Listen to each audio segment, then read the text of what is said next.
On the threshold of a luxurious mansion sat an unhappy boy, deprived of love and affection for reasons he did not know. Clear tears slid down the boy's cheeks, symbolizing his mental pain and his loneliness. Perhaps if someone, at least one person, had given him love, the ending would have been different. This day radically changed the destiny of the main character. A middle-aged man held a little girl in his arms and asked Lucien why he had come out. Upon hearing the name Lucien, the little girl immediately felt like she had heard it somewhere before. The boy replied that upon learning of the arrival of his younger sister, he came out to meet her. And not just the name, the boy's face also seemed familiar to me. The little girl remembered seeing him in the BL webtoon she read before her rebirth. Before the resettlement, she lived like trash, locked within the four walls of her room. On top of everything else, there was something that only depressed her further. The end of the webtoon. There is another doll living in the dollhouse she has been following for 3 years. It left her in shock. The heroine felt incredible disappointment and rage when she reached the ending, full of sadness. In sadness, she fell asleep while writing a malicious comment to the author, and upon opening her eyes, the little girl saw a whole new world before her. At first, she was confused, not understanding where she was and what was happening. But as an experienced reader, she immediately assumed that this was the resettlement she had only heard about. The heroine liked reading web novels and quickly realizing what was what. She thought about what kind of story she was in, a novel or a manhwa. The little girl's parents suddenly entered the room, a woman with golden hair and blue eyes, and a man with green hair and light red eyes. They cheerfully approached the little girl and, patting her head, praised her for her attire and appearance, telling her how beautiful she was. The love of the caring parents for the body she moved into gradually healed the heroine's soul, which was once empty and bleak.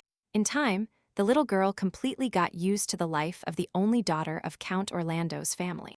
Rachel of Orlando. The Count couple had to leave for a while, so they said goodbye to the little girl and asked her to wait for them. Even if their love was not destined for the real heroine, it was enough for her.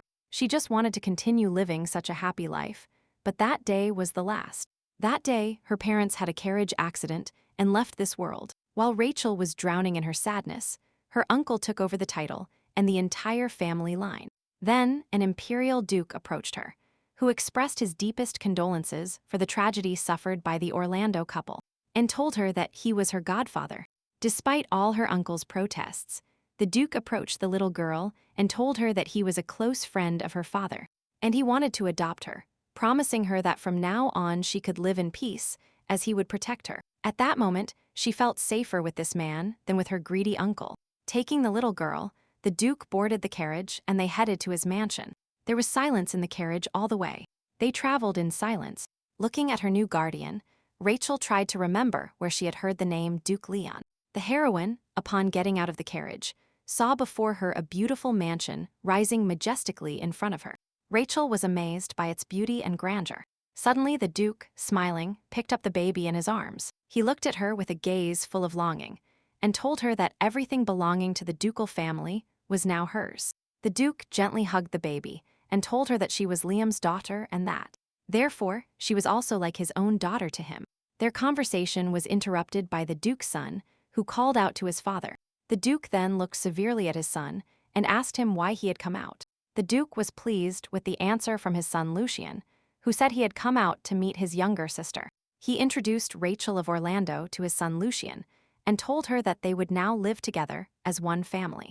The young man seemed familiar. His long eyelashes, his golden eyes, his scarlet lips, the indifference on his face, and even a small mole just below his eye.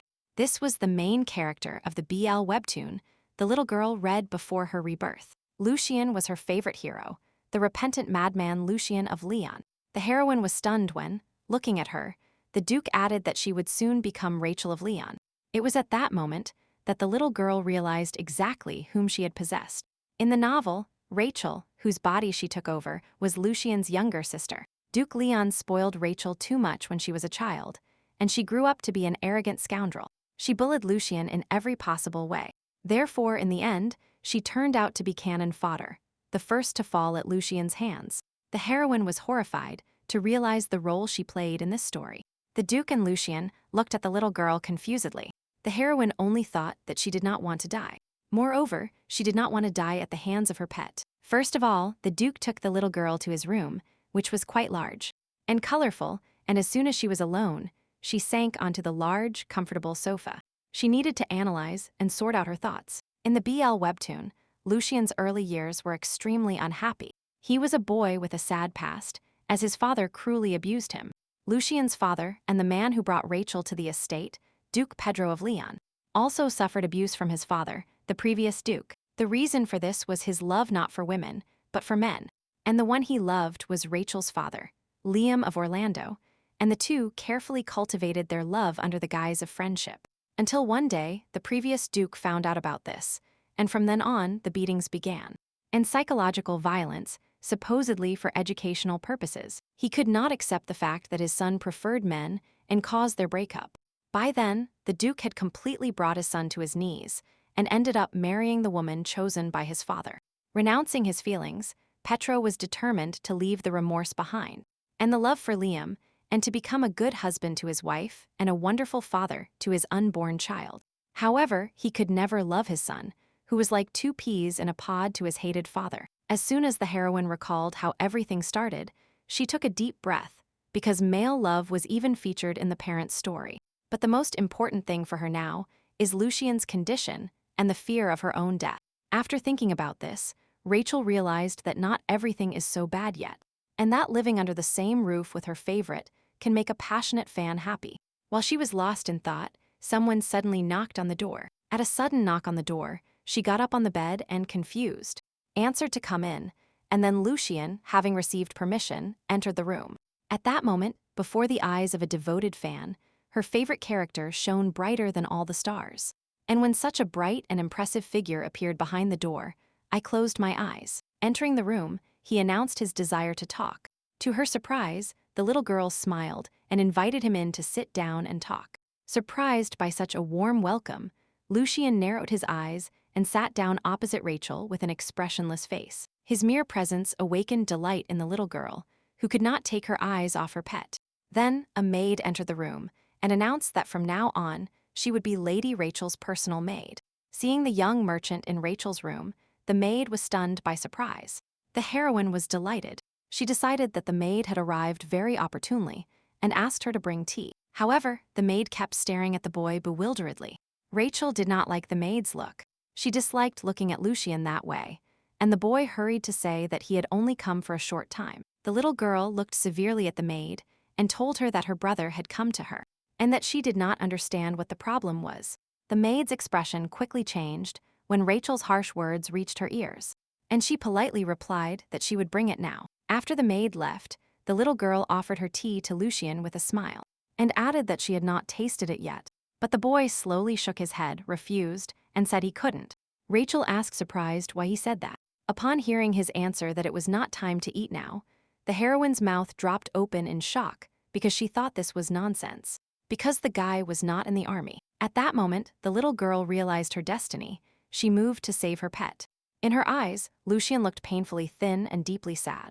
Looking at him now, the girl did not understand how the crazy main character of the novel could be so thin. The heroine mentally declared war on the author, expressing everything she lacked the strength to write when reading this webtoon. She was determined to change the genre of this story because she did not want to see her beloved character die. Recalling his sad past, full of regrets, she wanted him to grow into a good person, capable of experiencing both joy and pain, and not an insensible doll. And despite everything, she longed to change his fate and avoid death in order to live her life in peace. Looking at Lucian's thin and slender arms, Rachel asked him if he really had a set time to eat, and he replied that it was true and that he lived according to a set schedule. According to the original, the hero woke up at dawn and trained alone in the training ground. He ate food that was clearly not suitable for his growing body. And the last point of this terrible routine was that the hero came to the Duke to receive punishment. The Duke used the ridiculous excuse more than once, saying that this was just a method to raise his son. And Lucian blindly believed him. No one on this estate told him that this was abnormal, so the hero accepted everything as it was. Rachel decided to start implementing her plan to save her pet, telling him about Plan A strategy and Plan B, and suggested that he create 2 routines at once for his peace of mind. She explained to Lucian that the first was the main one, and the second was necessary in case the first did not go according to plan. The hero blinked confusedly when he heard her words, as it was the first time he had heard about that. Hearing his slightly muffled voice, Rachel quickly added that she knew now, and that if he made 2 routines to be prepared for unexpected situations, life could become a little easier. Lucien replied somewhat thoughtfully that he needed his father's permission. The heroine looked at her beloved with pity and asked him to make sure to get permission. She had read the original and already knew what to expect, but she did not think that her life was so much like that of a doll. Lucien was stunned when he heard Rachel say that he was now her brother, and that they were family.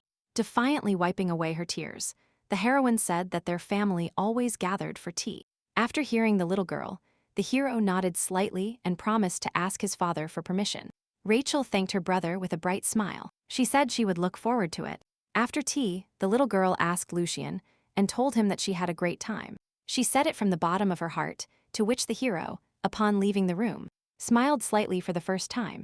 But as soon as the room door closed, his expression changed and the smile disappeared from his lips. Initially, he assumed that Rachel would just be a little girl who didn't understand anything. However, during the tea party, he realized that she was smart, and she could immediately determine her position.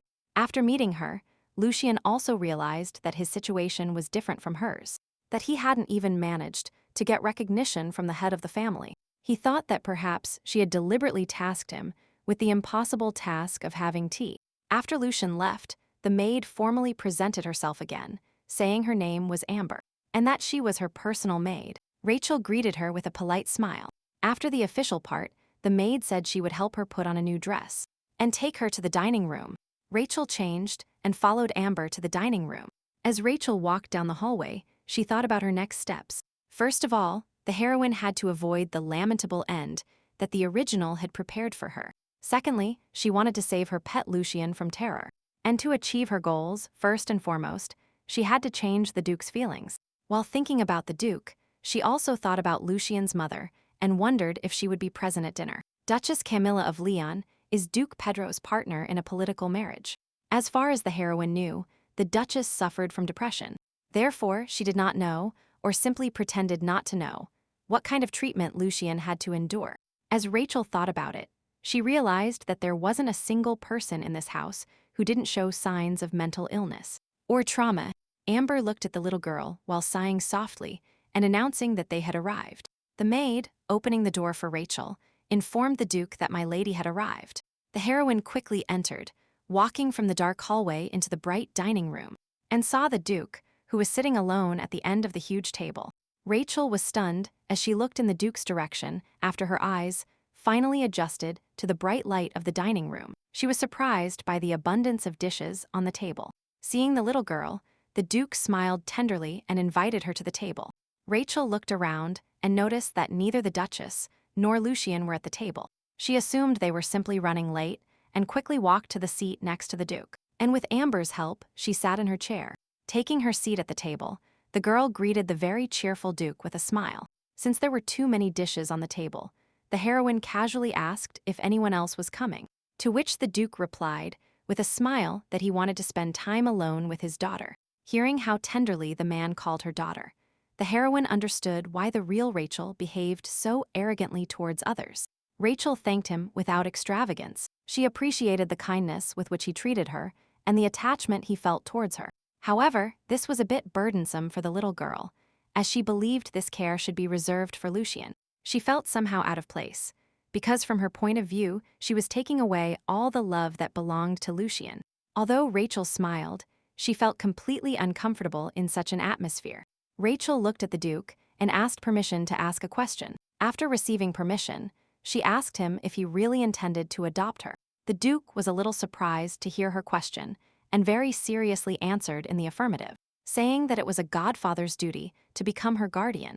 As the heroine thought everything was happening as in the original story, she quickly nodded, letting him know that she understood everything. Rachel got lost in her own thoughts for a moment, then the Duke asked her in a friendly voice, in stark contrast to his attitude a few minutes ago, if she had any more questions. Taking the opportunity, Rachel decided to ask him what interested him most, if he was eating with his older brother. She looked at the Duke, her huge shining eyes expressing the hope that after her question, he would invite Lucien to the table. However, he only replied that Lucien had his own meal schedule. Upon hearing these words, the little girl's face changed dramatically. She saw no sense in a strict schedule that made the boy's life harder. Trying to be as kind as possible, Rachel looked at the Duke and told him she would like to sit at the same table with everyone. The Duke was slightly surprised and made a small grimace. Seeing his reluctance, she suggested that perhaps the Duke considered her request too brazen. Rachel was already annoyed, when suddenly the Duke smiled kindly at her again and promised to fulfill any wish of his daughter, after which he coldly ordered the servant to bring that boy. The happy idea of being able to share dinner with her favorite eclipsed her mind, and the heroine happily thanked the Duke. The cold expression on the man's face was replaced by a soft one, like the hazy morning sun. Looking at the girl, the Duke gently stroked a strand of her hair, and, as if remembering someone very dear, he said that she constantly thanks him too. The heroine was always perceptive, and therefore very sensitive to a person's mood swings, and always tried to understand what he felt. She understood the reason why he loved her. It was all because of her father.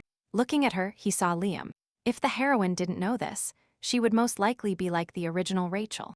And although the heroine understood everything, for some reason she felt offended in her soul. The servant quickly brought Lucien. The boy, whose face showed confusion, noticed Rachel and was paralyzed for a moment. The heroine, upon seeing her favorite, got lost in her thoughts about how irresistible he was. Entering the dining room, Lucien sat across from Rachel. The heroine eagerly devoured the food, furtively looked at her pet, and tried to feed him so he would gain weight. The Duke did not hide the smile he directed at the girl throughout the meal. He was always cold, and therefore it was strange for Lucien to see this side of him. After dinner, Rachel warmly said goodbye to her brother and the Duke, and left the dining room with Amber. Lucien, normally reserved in his displays of emotion, was behind his father, looking tense, while the Duke greeted her with a gentle smile. At that moment, it never occurred to the heroine that her hasty decision might upset the Duke even more. After Rachel returned to her room, the Duke's expression suddenly changed. His mouth tightened, his gentle smile disappeared, and his soft eyes turned into a severe gaze. And he left the dining room first, telling Lucien to go to his office. Then the little girl became very happy and couldn't even imagine that her hasty mercy would only make Lucien suffer more. She couldn't even imagine such an outcome, even in her worst nightmare. Recently, Lucien had dinner with his father and made him feel as if his father had finally recognized him.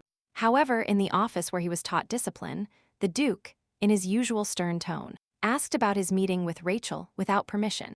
The Duke was angry and scolded Lucien for meeting Rachel without his knowledge. The boy was in the office with an expressionless face, as always, but today he didn't want to be here. He remembered the girl's smile when she called him brother and thanked him for having tea together. Since Rachel called him brother, he also told his father that he was visiting her because she was now his little sister.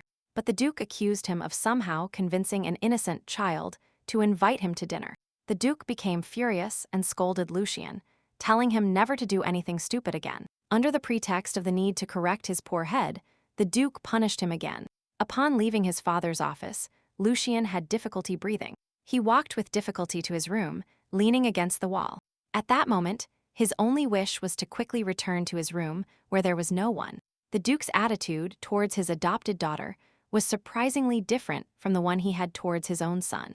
And the next day, he gifted Rachel many luxurious dresses. Rachel was amazed by so much luxury, and together with Amber, she was interestedly choosing which dress to wear. To the maid's great surprise, she chose the most modest and decent dress, after which she, accompanied by a maid, went to meet Camilla. Camilla is the Duchess and directly Lucien's mother. However, she was not allowed into the room, and the Duchess's maid reported that the Duchess was not feeling well, so she could not receive her. The heroine was dumbfounded because she was refused.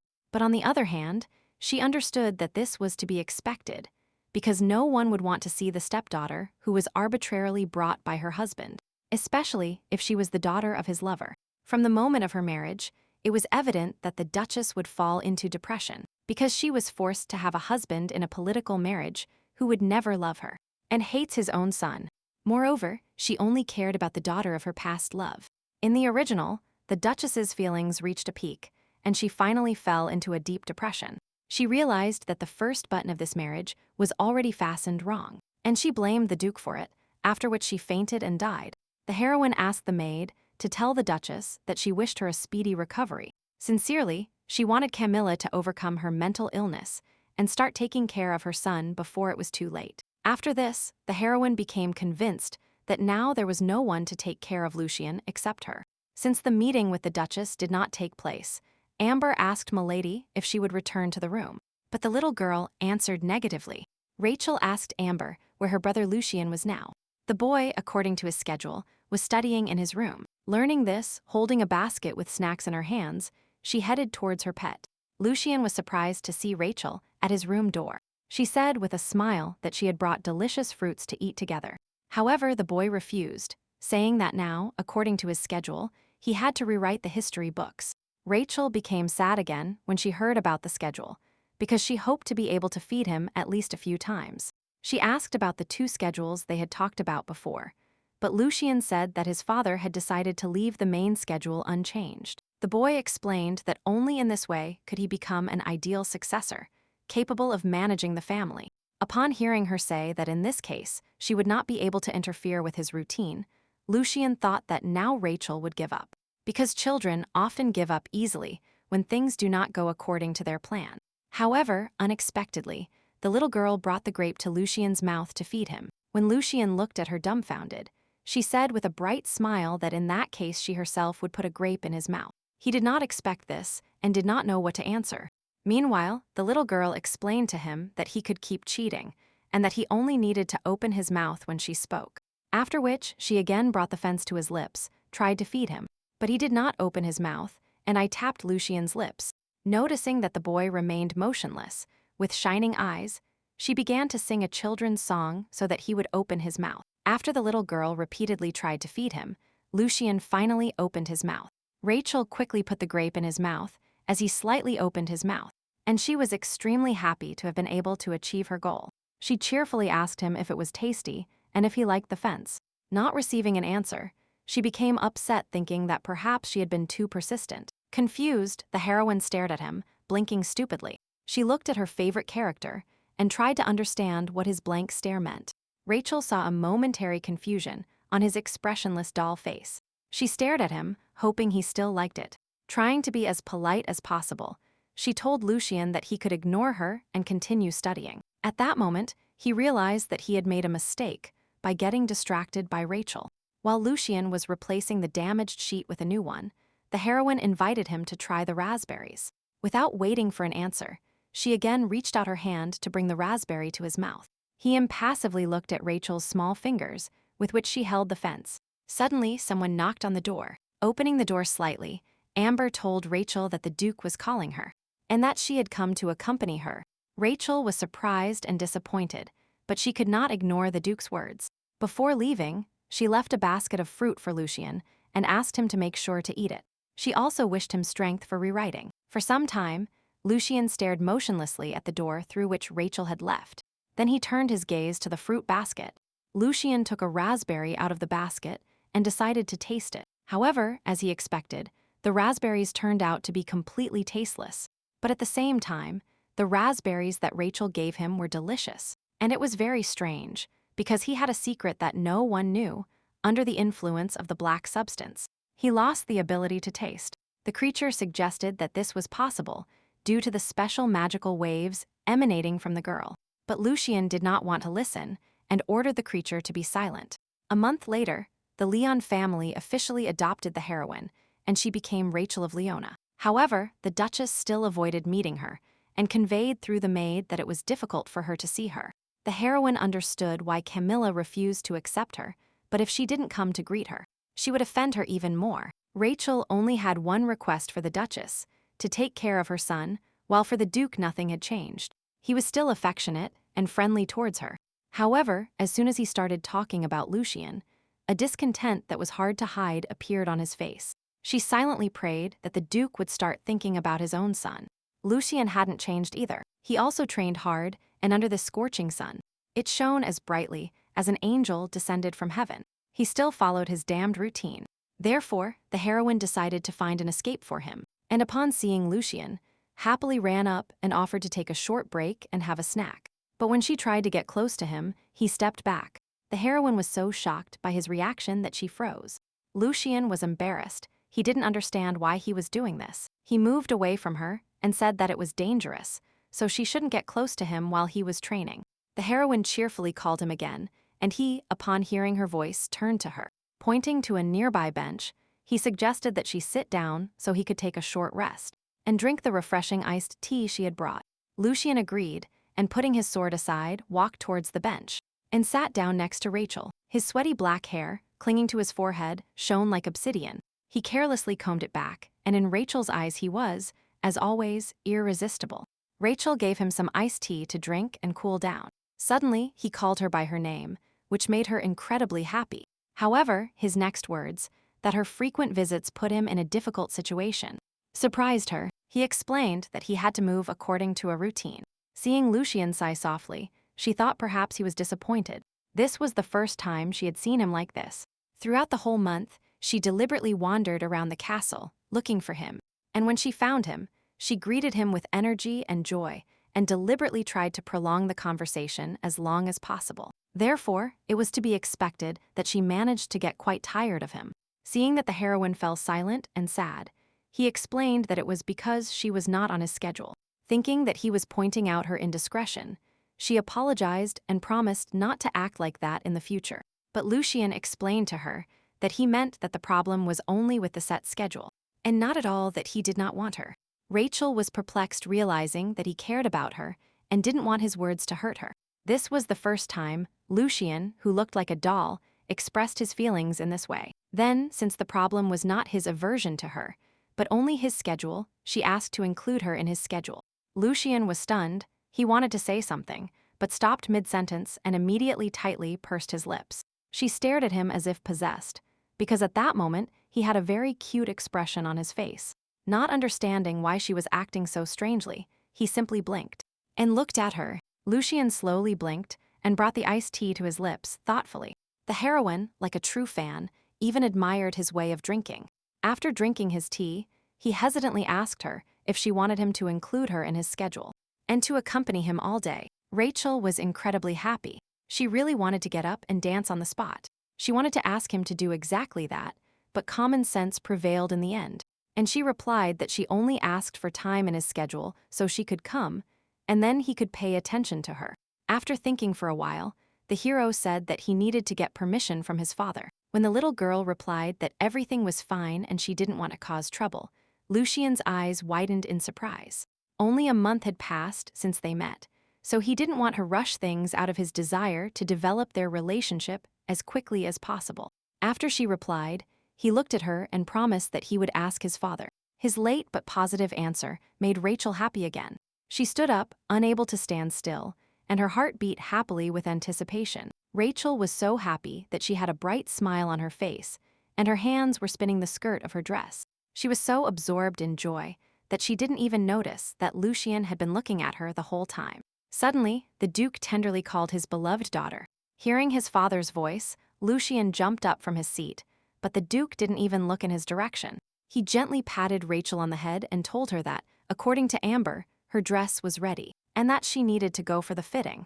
Looking at his tender and loving gaze, Lucien only dreamed that he would look at him with the same eyes. He followed his father's instructions, hoping that when he completed the curriculum and became the perfect heir, his father would look at him the way he looked at Rachel. While he was lost in thought, Rachel suddenly called him. Rachel smiled at him and waved goodbye, telling him she had to go. But Lucien didn't answer her. He just looked at her silently. When the little girl left, the Duke's expression changed abruptly, and he called his son in an ice-cold voice. Lucien looked at his father, who turned to him with hatred in his voice, and ordered him to go to the office. When they entered the office, the Duke again started hitting his son, as he was not satisfied with his communication with Rachel. The Duke, furious, asked Lucien why Rachel kept looking to meet him. Lucien could not answer his father's question, because he also did not know the reason. Lucien was exactly like the previous Duke. He had the same eyes as the man who cursed the Duke and Liam, separated them, and finally destroyed them. Therefore, the Duke could not allow Lucien, who was like two peas in a pod like his grandfather, to remain close to Liam's son.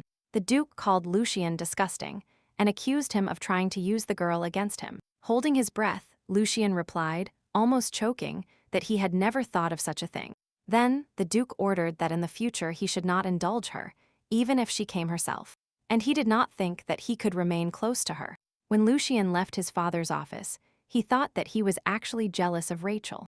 But he never thought of using her. Barely standing, leaning against the wall, he thought about what he had to do so that his father would finally notice him. The voice of that creature sounded again in his head, saying that everything was useless, and that no matter how much he tried, nothing would change. The voice convinced the boy that whatever he did, the Duke would not recognize him. Although Lucien wanted to object, in fact, he also understood that in his father's eyes he was like a shadowless ghost. Taking advantage of the boy's despair, the black creature tried to take possession of his body, promising eternal peace in return. Just when he was about to give up, Rachel's soft voice sounded, looking at him with a radiant smile. Hearing his name, Lucien came to his senses. He looked confusedly at the girl in front of him, who kept talking with a smile. She looked at him with her big dark blue eyes and promised him that she would not interfere. Rachel took Lucien's hand and told him she only wanted to accompany him to his room. At that moment, Lucien realized that only one person on this estate noticed him, and gently squeezed her hand with his large palm. Rachel did not expect him to take her hand too, and was surprised at first, but after a few seconds, she looked at him tenderly and smiled. To prevent him from changing his mind and withdrawing his hand, she dragged him along with her with a brilliant smile, leading him further away. As they walked, the heroine enthusiastically only thought that her favorite was holding her hand. Rachel asked the hero if the next item on his schedule was rewriting history books, and he replied affirmatively. Very soon they were supposed to reach Lucien's room, but the heroine did not want to let go of Lucien's hand. So that the moment would last as long as possible, Rachel complained that her legs hurt, after which she looked at him with her shining eyes and asked if they could stop for a while and rest. Seeing Lucien lost in thought, she began to worry that he would leave her and go away. But the next second, he knelt down in front of her and gently called her by her name. The little girl was extremely surprised and embarrassed by Lucien's act. She was speechless with amazement. Rachel couldn't believe her luck. Lucien was carrying her on his back. She was incredibly happy. A feeling of delight and happiness overcame her so much that it seemed as if she was going crazy from an excess of emotions. Suddenly, Lucien called Rachel, and she jumped up surprised. He said that they had already reached his room. The heroine felt a little disappointed when Lucien let her drop to the floor. However, she did not want to distract him further, so she smiled and thanked him for informing. Lucien was still humming emotionlessly and told her to go rest. After saying goodbye, she waved and wished him luck in the remaining matters. Although she tried to smile, she was sad because she wanted to stay with him longer. After closing the door behind him, Lucien felt the same way. He looked at the doors behind which the heroine was, but he did not dare to open them. The hero entered the room and followed his schedule. The next day, Rachel decided to try to visit the Duchess again, and to her great surprise, the maid told her that she had asked her to come over. Hearing this, the heroine was very happy that Camilla had finally allowed her to greet her. She was happy that her relationship with Lucien and the Duchess had begun to develop. However, she noticed that the maid, despite being adopted by the Duke, still called her by her real name, Arando. Just hearing this made her realize that the Duchess was thinking of her, but she was not offended by that. All she wanted was for the Duchess to take care of Lucien. Led by the maid, Rachel entered the room where the Duchess was sitting on the sofa by the window, enjoying the sun rays. The heroine greeted her and introduced herself, stating her name, Rachel of Orlando. Without responding to her greeting, the Duchess asked the girl if she knew what a mirage was. While still looking out the window, she said that in the neighboring country to the Empire, there is a desert, covered entirely in dry sand. The Duchess listened to the story of a traveler who was left behind by the caravan and wandered alone in the desert for several days. While walking down the road, a thirsty traveler found an oasis of clear water in the middle of the desert. Running as fast as he could towards the oasis, he scooped up more water, but only coarse sand fell into his mouth. It was an illusion, or, in other words, a mirage.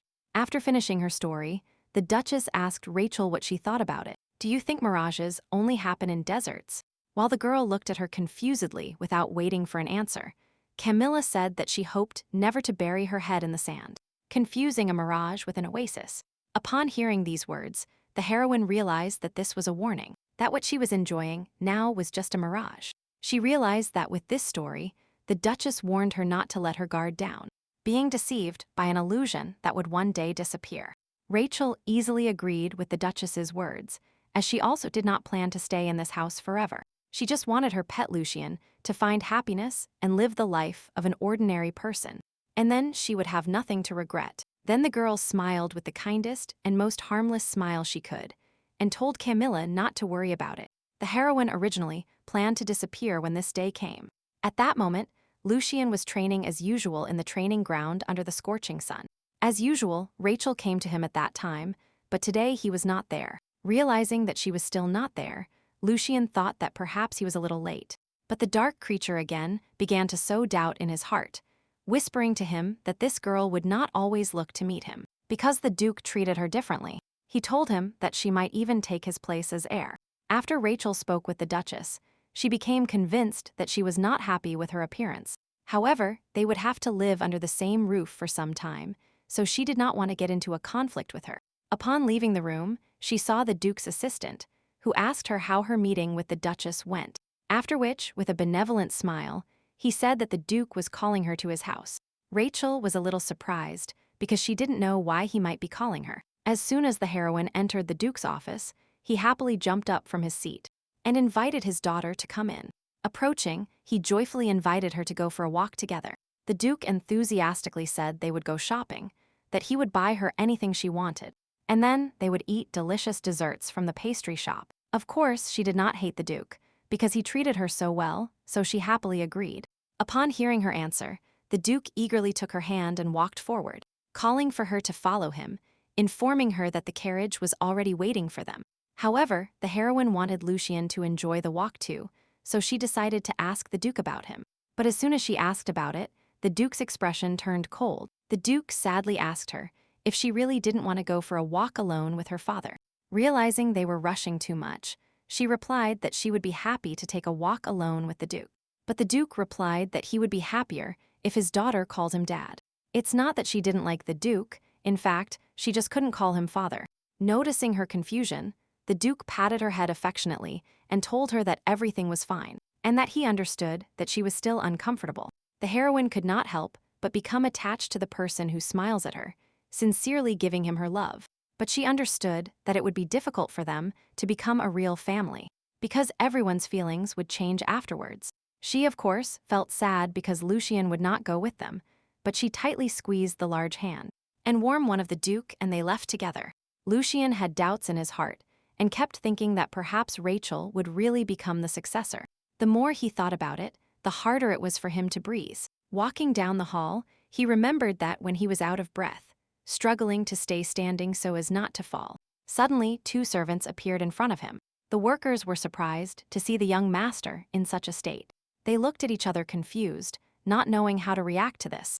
In the end, they simply walked past, pretending that the hero was not there. After they left, unable to stand any longer, Lucien collapsed on the floor. At that moment, Rachel suddenly appeared in front of him and asked worriedly what was hurting him. She was panicked, not understanding what happened to him and how to help him. Then, Lucien realized that Rachel was different from the others. Recalling that incident, he tried to push bad thoughts away from himself, convincing himself that Rachel was not like the others. At the same time, the dark creature continued to push him toward the cliff of despair, forcing him to doubt the only person close to him. The walk with the Duke turned out to be much more pleasant than expected. Firstly, the heroine had something to look at, because she had been in this world for a long time, but she could never see everything around her. The Duke bought everything that Rachel looked at. At the same time, he did not buy anything specific, but bought what he wanted, regardless of the price. The Duke bought everything he thought Rachel might like, and it didn't matter what it was exactly. The main thing was that it suited the Duke's color, size, or taste. Now the heroine understands how Rachel grew up from the original story, and how luxurious her life was. The Duke simply bought everything the heroine looked at, and if she hadn't stopped him in the process, there would have been twice as many boxes. Having finished shopping, the Duke invited her to go eat something delicious. Rachel knew that this man would never be her real father, and saw how cruelly he treated Lucien, but she couldn't help but feel sympathy for him. After training, Lucien returned to his room and began rewriting history books. However, he could not concentrate, as he was still thinking about the fact that Rachel had never come to him, And while he was absorbed in the storm of emotions in his head, the paper his pen touched, and ink turned black. The voice whispered to him again that she would not come back, because he already knew that nothing good should be expected from being close to him. The creature continued to depress him, reminding him how pathetic he was and how everyone ignored him, including his little sister. After summarizing its speech, it asked again to borrow his body for a while, promising that then everything would change. At the moment when the hero almost gave up, someone knocked on the door, which distracted him from these depressive thoughts. Lucien turned his head to look at the door, which slowly opened to reveal Rachel's small face with a bright smile as she greeted her beloved brother, making sure that, as she thought, her brother was busy texting in the room. She came in, and Lucien's heart began to beat faster as Rachel started approaching him. When she approached, she told Lucien that she had gone for a walk with the Duke and expressed her regret for not being able to go with him. But in return, she bought many good things and was happy to share them with Lucien. He couldn't take his eyes off Rachel, who was standing with a large basket in her hands. The heroine was happy that, when she came to visit the hero, she did not come empty-handed. Although he didn't understand his own emotions, his condition spoke for itself. He was incredibly happy that she hadn't forgotten about him. At that moment, he was always there, although the only one who noticed him was Rachel. His eyes burned with an overabundance of emotions, but he tried to respond calmly that he was there. Rachel was very happy to see his reaction. She ran up to him and began to tell him about the treats she had brought. First, she suggested trying the caramel and, taking a piece out of the jar, tried to bring it to his mouth. To her surprise, this time he quickly agreed and opened his mouth. Rachel froze in surprise because she didn't understand why he suddenly became so obedient. Taking advantage of this opportunity, she decided to quickly get another caramel to feed him. But Lucien asked to wait a little. He pulled the chair closer so she could sit down and sat opposite her so it would be easier to communicate. The heroine was very happy when she realized that in this way, he was allocating time for her in his schedule. Lucien asked her if she had spent the whole day with his father, and Rachel replied affirmatively, saying that she and the Duke had gone for a walk, after which she happily asked him if he really missed her, which embarrassed him greatly. Not receiving an answer, she admitted that she missed him very much herself. Upon hearing this, Lucien blushed slightly and smiled. Rachel was delighted to see his smile. However, she would be even happier if he smiled more broadly. Upon hearing her say that a broad smile would look even cuter, Lucien was surprised. Rachel didn't want to say it out loud, so realizing her mistake and fearing that Lucien would distance himself from her again, she accidentally dropped the basket of sweets. All the desserts she had so carefully chosen ended up on the floor. She wanted to pick them up, but Lucien took her hand and told her to sit down. She did so unconsciously, but when she came to her senses, she was already firmly holding his wrist. Fearing that she had grabbed him too hard and hurt her, he immediately let go of her hand and asked if everything was all right. The heroine was very happy that Lucien cared so much about her. While Lucien picked up the desserts, Rachel continued to mentally praise and admire her favorite. Having finished singing her praises, she offered him her help. However, after the fall, all the desserts already looked unpleasant. Rachel was very upset because she wanted Lucien to try them. At first they were beautiful, but now they looked unsightly and unappetizing. Seeing how upset she was, Lutzman tried to calm her. He thanked her with a smile upon understanding how much effort she had made for him. His dazzling smile embarrassed the heroine, and she, blushing, replied that she had nothing to thank him for. He also promised that he would definitely get permission from his father to spend time with her, and that he would surely add it to his routine. Rachel was immensely happy that Lucien remembered her request. She smiled beautifully again and replied that she would look forward to it. The heroine was very happy that the current Lucien did not resemble that crazy tyrant from the book at all.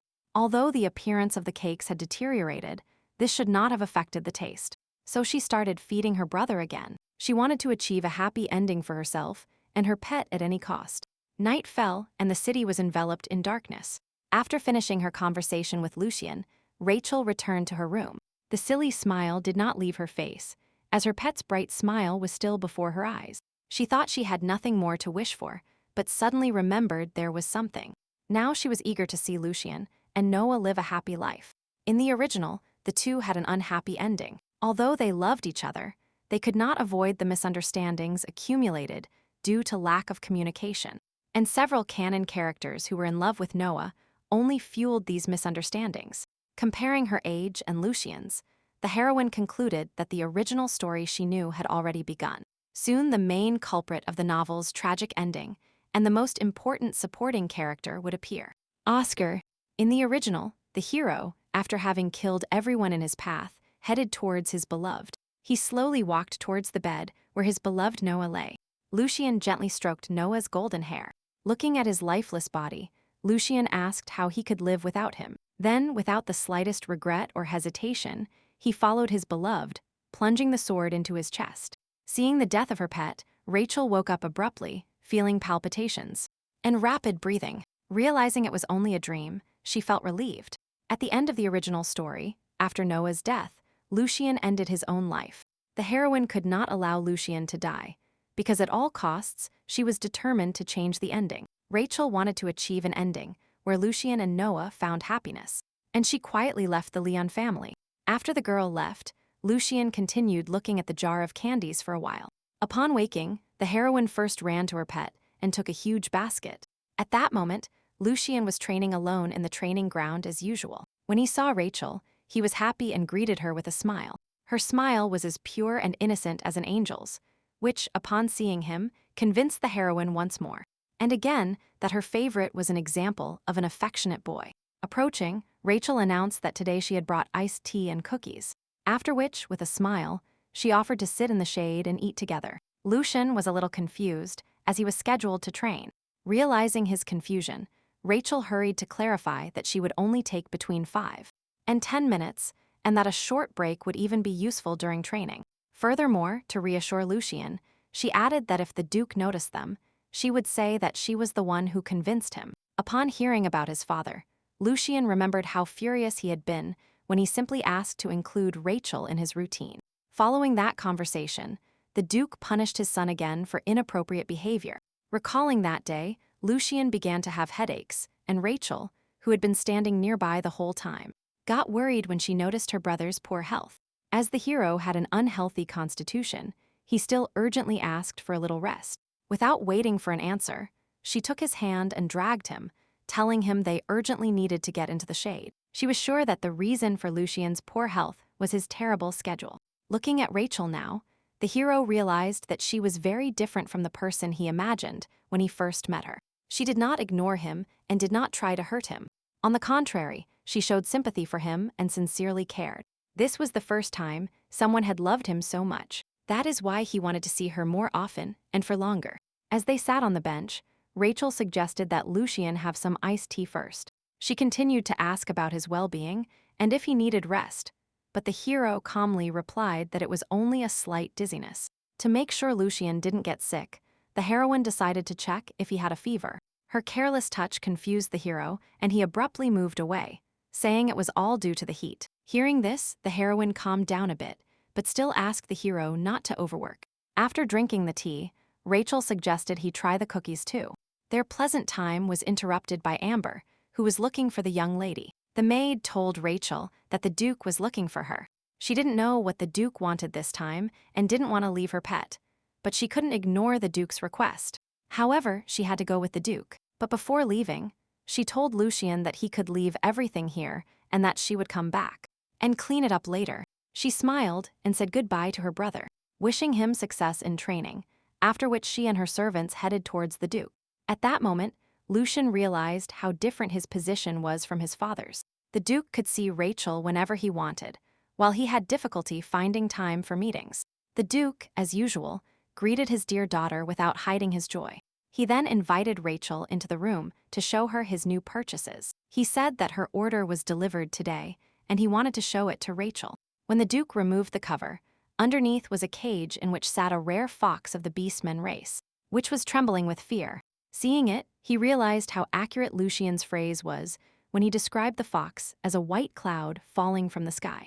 Rachel immediately realized that Oscar was a supporting character in the novel. The main form of the beast race, people were bestial, but upon reaching puberty, they could turn into humans. They had the same mental abilities as humans, but in the Leon Empire, beast people were treated worse than ever. People kidnapped them and sold them as pets or slaves, and the real Rachel also received a gift from Duke Oscar, purchased in the same way. that Rachel was no different from other people, and he made fun of him in every possible way. Naturally, after this, Oscar fell in love with Noah, who treated everyone with warmth. Later, Oscar escaped and took Noah with him, who was captured by Lucien. And Lucien believed that Noah approached him to deceive him. Lucien recaptured Noah and imprisoned him in a room where not a single ray of light could penetrate. After turning into Lucien's personal doll, Noah finally committed suicide. Rachel felt a little bad when she saw this little furball trembling with fear. Oscar added fuel to the sad ending, so the heroine disliked him. However, he looked very cute in person. The Duke became incredibly happy when Rachel was delighted with his gift and thanked him. Looking at the cute little creature in front of her, the heroine decided that from now on she would take care of him. Unlike the real Rachel, the heroine joyfully said that she came up with a name for this baby. The fox was surprised to hear that the girl wanted to call him Lump. The Duke also approved of her idea and smiled upon seeing the joy on her face. The heroine wanted to change the plot, so she gave him a new name. Rachel smiled tenderly at the fox, who looked at her with a surprised expression and offered to be friends. After this, the Duke invited Rachel to see the second purchase. It was a falcon used for the house. Rachel couldn't contain her admiration when she saw this majestic bird. Looking at the falcon, Rachel immediately decided to call him Damien. The fox was annoyed when he realized that the girl who came up with such a wonderful name called him Lump. However, despite the fox's displeasure, Rachel was not going to give up and thought that the name Lump sounded cute. She suddenly noticed a collar around the fox's neck and told the Duke that it looked very tight. The Duke explained that it was a magical device in the form of a collar. He said that the collar was created by a high-level mage and only stronger magic could destroy it.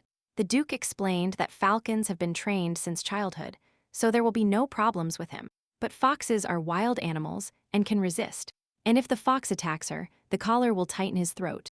After hearing this, the heroine thought this was too cruel a domestication method.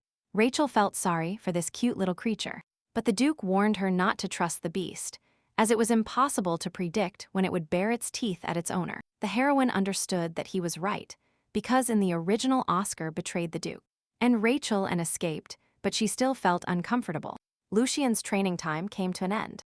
After training, he began to watch the mansion entrance to see when his little sister would arrive. However, Rachel appeared like this. Therefore, he decided that this time he would go with her himself. During this time, Rachel spent time with her new pet. She uttered the name Lump tenderly, and he, huddled in a corner, paid no attention to her calls. Rachel didn't know what to do, as little Lump refused to come out from under the bed. She addressed him with kind words, begged him, and even tried to persuade him. But all was in vain. So, she decided to attract him with delicious food. She offered him sweets that even beastmen could eat. His big red eyes, shining like gemstones, moved restlessly, and he looked at the unfamiliar candy with disbelief. Curiosity took hold of him, and he decided to try the sweet. The unfamiliar taste was delicious. He liked the new taste so much that he swallowed the entire candy. The heroine was happy to see him eating sweets. She excitedly asked him if he liked the gift and if he wanted more. This was the first time Lucien stood at Rachel's door, as usually the girl found him, and visited him herself. Gathering courage, he was about to knock on the door, when suddenly a loud scream was heard from the room. He burst into the room in a panic to check what had happened to Rachel. Rachel was sitting on the floor, and next to her lay the fox, who had been hit with the collar. Realizing that the fox was trying to harm his little sister, Lucien grabbed him by the neck, as if trying to strangle him, but Rachel hurriedly stopped him. After such an attitude, the fox was completely disappointed with people, because he thought everyone was the same. They pretended to give me food, and then locked me in a terrible place and beat me. The fox thought that this time everything was the same, and Rachel was just pretending to give him the treat. And when he approached, she was about to attack. And when Lucien grabbed him by the neck, he thought it was Rachel who ordered him to be killed. Suddenly, the girl ran to her brother and asked him to let Lump go.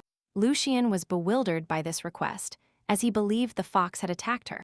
But Rachel explained that he was just scared when she unexpectedly touched him. Hearing her request, Lucien agreed to let him go. However, then, unexpectedly, the hero walked to the window with the intention of throwing the fox out onto the street. But Rachel stopped him. She explained that these pets were a gift from the Duke. Only after her words did Lucien realize that besides the fox, there was also a falcon in the room. Upon learning that his father had brought these children, Lucien agreed to let the fox go. The fox immediately ran and hid under the bed. Lucien couldn't understand why his father had given him such a gift, and Rachel explained that they were beastmen. After petting the falcon, she said that now they are still small, but when they grow up they will protect her. But Lucien was not happy with such protectors, because one of them had recently attacked her. But Rachel explained that it was his mistake, as she touched him unexpectedly. The hero did not like this explanation, and said that he could protect her instead of them. Rachel was surprised to hear her brother say this, but at the same time she was happy, and admired him. Despite her joy at such an offer, the heroine understood that Lucien was already very busy. After all, he had to inherit the title of Duke, and most importantly, build a relationship with Noah. Lucien himself understood that he had very little free time, but he was still sad realizing this fact. Suddenly, Rachel wondered why Lucien had come to her room. The hero replied that he wanted to return the suitcase to her. Rachel thanked him, as she had completely forgotten about it. The heroine asked Lucien if he would now return to his routine, but Lucien was worried about her, and he did not want to leave her alone with the animals. Rachel again said that everything was fine, and explained that the recent incident was due to her carelessness. After which she again treated the fox with sweets. She apologized to him and promised that she would not touch him without permission again. But the fox still didn't trust her, and was unhappy with the strange name she gave him. The fox accepted the gift, but decided not to come out ever again. Rachel was happy that he took the food from her hands. Their communication was interrupted by a hungry falcon. She gently petted him and asked Amber to bring meat. Rachel invited Demine to eat meat, and placed a plate of raw chicken next to Lump, since she understood that he would not be satisfied with sweets alone. Lump's mouth watered when he saw the meat. Rachel was very happy when she saw that the fox ate the meat with gusto. All this time, Lucien watched Rachel, who was delighted with her pets. It saddened him to know that now he would have to share his little sister, not only with the Duke, but also with these creatures. While he was thinking, Rachel suddenly took his hand and suggested they have a snack together. She brought Lucien grapes and told him that he needed to eat, at least a little, before returning to his studies, because it was hard to concentrate on an empty stomach. The heroine tried to make her pet comfortable, while he just wanted to be close to her. Realizing she wasn't in a hurry to leave, Rachel started feeding him again. She started singing the children's song again, hoping Lucien would open his mouth. The hero smiled slightly and opened his mouth slightly. It seemed he was already used to this behavior from Rachel. After a week, the beastmen had already gotten used to their new habitat, and Rachel started spending time with them outside and walking. She organized a competition between a falcon and a fox. She praised the winner and treated him to sweets, thus training and dominating him. To encourage the loser, she also gave him a small candy. Lucien watched from afar how his little sister was training her falcon and her fox. He was worried that she might have come to love her animals much more than she loved him. Noticing her brother, Rachel ran to him and offered to try training the animals too, explaining to him exactly what needed to be done. Rachel explained that the winner is determined by who brings the disc first. The falcon and the fox were prepared, waiting for Lucien's throw. After hearing the heroine's explanations, Lucien threw the disc into the woods with all his might. Demian and Kamosuk immediately ran after it, trying to overtake each other. Rachel was worried, thinking that maybe the hero had gone too far, but Lucien distracted her from her thoughts and suggested she rest in the shade, because the sun was very hot. The heroine happily agreed, as her arm already hurt from throwing the disc. While sitting on the bench, she spoke with delight about her little animals, about what they were like and what they became. She was especially happy to have gained the fox's trust. She also liked that the seemingly majestic Damien was actually cute, and constantly clung to her. While talking about her pets, Rachel suddenly thought that maybe the children couldn't find the disc because it had flown too far. Lucien disliked that, even while being with him, the heroine kept thinking about those animals. Rachel, carried away by her stories, didn't even notice and was surprised when the hero reminded her that she was with him now. She looked at him confused, not understanding what exactly he was trying to say. Demian and Kamachek returned faster than Rachel thought, and this time the fox won. But the falcon didn't want to admit defeat and shoved the fox so that it wouldn't have time to reach Rachel. As a result, a fight broke out between them, and the heroine ran towards them to stop the fight. In the end, they only calmed down after Rachel promised to give them both a reward. Lucien stepped back again and watched them, thinking it would be better if these beasts disappeared into the woods. Suddenly, the Duke's voice was heard calling Rachel. The Duke, without hiding his happiness, approached and praised the heroine for continuing to play with the beast people today. He walked past his son, ignoring him as if he were invisible. The Duke was relieved to know that his daughter liked cute babies. And obedient, suddenly his expression changed, and he coldly asked Lucien why he wasn't training. The Duke scolded him for skipping school. Rachel worried that the Duke would punish Lucien again, and suddenly interrupted their conversation, explaining that her brother had only come because he was worried about her. She asked the Duke not to scold Lucien. He smiled again and gently stroked her head, trying to calm her down. Since Rachel was nearby, the Duke only told his son to return to the training ground. Lucien couldn't contradict his father, so he had to leave Rachel. The Duke again addressed the heroine lovingly and asked her to give him some time. He said that since she said she wanted to buy toys for the Beastmen, they would go shopping together. That said, the Duke sent Rachel and Amber to change clothes. Although Rachel wanted to spend more time with Lucien, she had to say goodbye to him.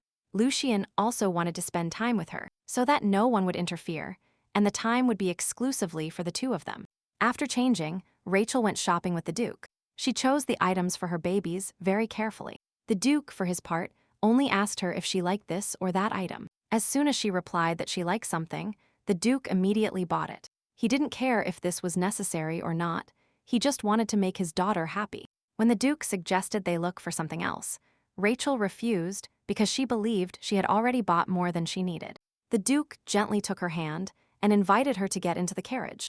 At that moment, the heroine felt that she seemed to have become younger, not only in body, but also in soul. It was hard to believe that such a kind man could treat Lucien so cruelly.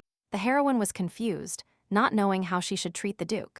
It would be easier for her if the Duke treated her the same way he treated Lucien. Noticing that the girl sighed frequently, the Duke asked her if she needed anything else. He was willing to fulfill any of her requests. Most of all, she wanted to ask him to be kind to Lucien. But at the same time, she understood that it was too early to talk about it, so she refused contact, saying she already had everything. The Duke noticed that Rachel couldn't express herself freely and decided that she still felt uncomfortable with him. Each time, just by looking at her, the Duke immersed himself in happy memories of Liam. He wanted to take care of a child who resembled Liam because he felt he owed him something. Doing something for her was like settling the debt of his heart. Hearing these words, the heroine came to her senses and remembered again that the Duke adopted her only because he felt guilty towards Liam. She reminded herself that this concern was not directed at her, but at the real Rachel. The employees of the duchy were already strongly discussing Madame Rachel's beastmen. In their eyes, the little lady with the little beasts looked very cute.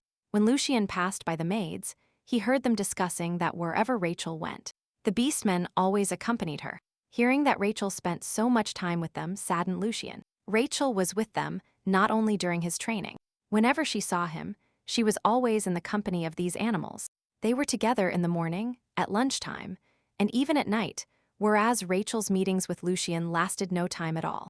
On the other hand, Lucien always avoided Rachel due to routine. The hero was plunged back into darkness and unsettling thoughts that Rachel had new toys, and therefore she had no reason to go out with him. They took over his mind. The dark creature continued to whisper that to Rachel, he was just one of many toys. There was emptiness in Lucien's eyes again. Despite the opinion Rachel had of him, all Lucien wanted was for her to stay by his side.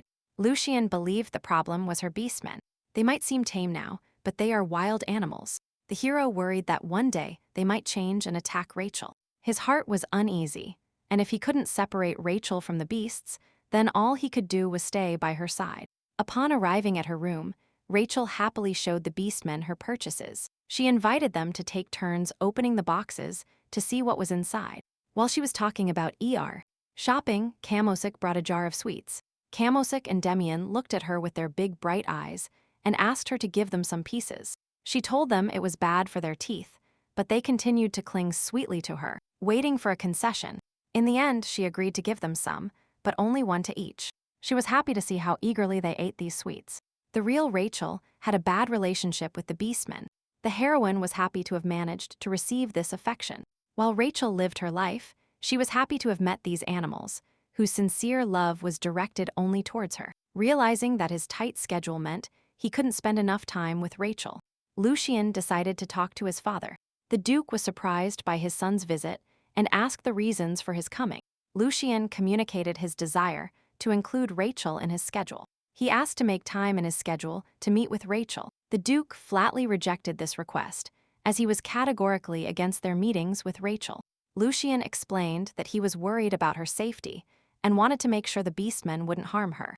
But the Duke was sure that they were just pets and that there would be no danger. He ordered Lucien to stop thinking useless thoughts and focus on the heir's lessons. After some time, Rachel decided to organize a hunting competition between Demian. In Kamachak, she decided to use the highest quality meat as a prize. After explaining all the rules to them, Rachel announced the start of the competition and sent them into the woods to hunt. When the animals entered the woods, the heroine started wondering if Lucien was training now. Suddenly, Lucien appeared right in front of her. Seeing him, Rachel quickly ran to him and greeted him. Although the heroine was happy to see him, knowing his tight schedule, she asked if he could really visit her that often, to which he replied that everything was fine. Rachel was perplexed, realizing that he cared about her, and that was why he visited her so often. She was immensely happy about this and thanked him. In response, Lucien unexpectedly apologized and said he still hadn't been able to get permission to spend time together in his schedule. But the heroine was already very happy that Lucien hadn't forgotten her request, and she was willing to wait as long as necessary. She told Lucien that the children had gone hunting and suggested they take a walk together to the training area. When they arrived there, Rachel asked Lucien if he would come to see her after training so they could return home together. The hero smiled slightly and agreed. Having agreed with Lucien, she wished him successful training and returned to the beastmen. The hero's facial expression changed significantly after she left. Caring for her, he thought it would be better if these animals never returned at all. And then Rachel would be his only one. Lucien's fleeting thoughts made him feel ashamed. Shaking his head to regain composure, Lucien returned to his training. He wanted to become the ideal heir, to firmly demand a change in his routine. When Rachel returned, she saw that no one had returned yet. She decided to serve them water in advance, so that when they returned, they could quench their thirst. Hearing some sounds, she raised her head and saw that a white fox, returning from the woods, had dragged someone along with him, fleeing scared, trying to separate himself from his pursuer. Seeing this, Rachel screamed in horror and, stumbling, fell backward. Hearing her scream, Lucien quickly rushed to her, worried that his little sister might have been hurt. Seeing his little sister in danger, Lucien instinctively stepped forward. Lucien pushed the girl out of the boar's way in time, but both fell, and Lucien injured his arm. Despite this, the hero did not take his eyes off the boar. Realizing that it was preparing to attack, Lucien told Rachel to run in the other direction. Lucien stood up and ran towards the boar. Rachel called him worriedly, trying to stop him. Lucien had never heard a voice that sounded like that. He felt concern and anxiety in it. The brief hesitation disappeared quickly, and Lucien, who was looking in the boar's direction, jumped and attacked. He kept his eyes on the boar and plunged his sword into its body without hesitation. The heavy body of the boar became inert. Rachel called Lucien with a worried and anxious voice. The smell of blood seemed to make Lucien's eyes flicker. For a moment, the heroine thought that the cruel hero from the webtoon was standing in front of her. Having caught his prey, the falcon returned proudly. As it flew closer, the first thing it saw was a huge boar next to Rachel. In shock, the falcon dropped the rabbit it was carrying in its paws. Rachel stared at Lucien in shock for a moment. She only came to her senses after Lucien called her several times. When Lucien approached, he noticed a wound on her arm. With a look of worry and shock, she asked him if he was all right, trying to help him somehow. Tears shone brightly in the sun, filling the corners of her eyes, and her beautiful emerald hair trembled with fear. She preferred to call her brother to treat his wound. She also told the children they would return. As they walked, Rachel elbowed Lucien to walk faster because she was worried about his injury. Unexpectedly or not, he definitely liked it. Lucien had a feeling that total chaos reigned in his soul. When Rachel returned to the room, Amber asked her if she was okay. In response, Rachel proudly told her how bravely Lucien had rushed to save her. The maid was glad that Lucien was nearby at that moment. Amber also told the heroine that Lucien was also fine and had no serious injuries. Rachel couldn't believe she had endangered her pet and felt she didn't deserve to be his fan. Lucien reminded her of herself, so since the beginning of her rebirth, she wanted him to be happy. It seemed that if the hero became happy, he would find his solace in it. Therefore, the heroine prayed that she could change the original's sad ending. But at that moment, his cold golden eyes looked at Rachel, but at the same time they did not see her, as if she wasn't there. His appearance reminded her of the last scene of the main plot. Suddenly, the Duke's loud voice interrupted her thoughts. The worried Duke burst into the room and asked in a grim voice if she was all right. Looking at his face, the heroine realized that he already knew what had happened during lunch, and she tried to calm him down. However, no matter how much she tried to show that she was fine, the Duke still felt guilty towards Liam. Rachel immediately realized that this was her chance and told the Duke that it was Lucien who saved her. The Duke blamed himself for not having listened to Lucien's words about the beastmen sooner. Since these scoundrel beasts were to blame for this incident, the Duke decided he should deal with them personally. Seeing how surprised Rachel was, the Duke explained to her that this was necessary, since they had endangered her. Rachel was horrified to hear that the Duke was going to eliminate them. Although she disliked the fox's action, she didn't think the falcon and the fox deserved to die, so she hurried to stop him. She asked the Duke for permission to solve the problem with the beastmen herself. Rachel insisted that she should be the one responsible for them as their owner. She wanted to fulfill her duties towards them until the end. The Duke had nothing to say against her arguments, so he allowed her to act as she wished. Taking this opportunity, she also added that she would like to thank Lucien as well. Looking at him, the heroine carefully continued and explained that her brother killed the boar with great coldness and saved her life. She described it specifically, as if she hadn't seen anything more exciting than this. The Duke, who heard her story, calmly nodded at her words without saying a word. Rachel was very surprised when the Duke decided to grant her permission as a reward, because Lucien was his son and not a mercenary. But the Duke also added that she herself could provide the rest of the reward. Upon returning to his room, Lucien was still worried about Rachel, because they hadn't seen each other since they returned home. He wondered if he should speak to her briefly to make sure she was all right. While he was lost in his thoughts, someone knocked on the door. Having received permission, the servant entered the room and said he had come to convey the Duke's words. The Duke released him from the afternoon schedule and gave him the day off. It would seem that Lucien should have been happy with these words, but he was disappointed because the visitor was not Rachel. The servant also said that the Duke was inviting him to a dinner, after which he added that if Lucien was ready, he could go straight to the table. Hearing these words, the hero was inspired, thinking that maybe Rachel would also be with them. During his first dinner with Rachel, Lucien wished she didn't exist. But now everything was different. He was looking forward to meeting her. It would make him happy to see Rachel at the table. That's all he wanted for the moment.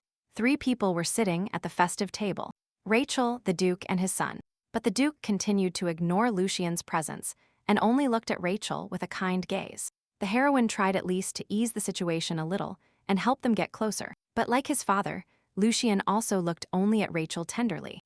The Duke turned his gaze towards Lucien, as if he wanted to say something. The Duke sighed and turned to Lucien, which greatly surprised him. For the first time, he didn't scold, but praised Lucien for saving Rachel. The Duke also said that, as a reward, Lucien would receive a day off, which he could spend as he pleased. Lucien's face remained expressionless as he spoke to his father, but as soon as he looked at Rachel, a soft smile appeared on his lips. The Duke added that he had more news. He said that a ball would soon be held at the Imperial Palace. The Duke decided that he, Rachel, and Lucien would participate on behalf of their family. The heroine was very happy that she could attend balls with her brother and eat together at the same table. Although the Duke didn't mean to say this, looking at her bright eyes, he couldn't refuse her. He agreed to do what Rachel wished. Hearing this, she smiled broadly at the Duke and thanked him. Looking at her bright smile, Lucien couldn't help but smile too. The next morning, Lucien got up early and, as usual, got himself in order. Usually, Lucien would be training at this time, but today was his day off, and he was just pacing around the room, not knowing what to do. Sitting by the window, Lucien thought about what he would like to do. Suddenly, Lucien heard a knock on the door. It was Rachel. A smile immediately appeared on his face, and he hurried to open the door. Seeing Rachel in the doorway, he immediately invited her into the room. When Lucien opened the door, Rachel smiled at him with her unique smile and wished him good morning. She entered the room without hesitation, and having received his permission, sat down next to him, and then asked him if his wound hurt. Although Lucien replied that nothing serious was wrong, Rachel could not calm down so easily, and asked to see the wound. She was worried that if she didn't pay attention to the wound, it could get worse. Therefore, the heroine brought iodine to treat his wound. At that moment, Lucien was very happy to see his sister's eyes looking at him. After treating the wound with iodine, Rachel bandaged his arm. Lucien thanked her and smiled with his bright smile, which suited his appearance very well. And his gaze did not contain the indifference and aloofness he usually showed towards other people. Noticing the changes in the hero's mood, the heroine thought it was all because of the day off. Because every person needs rest. After finishing treating the wound, Rachel took Lucien's hand and suggested they go to breakfast together.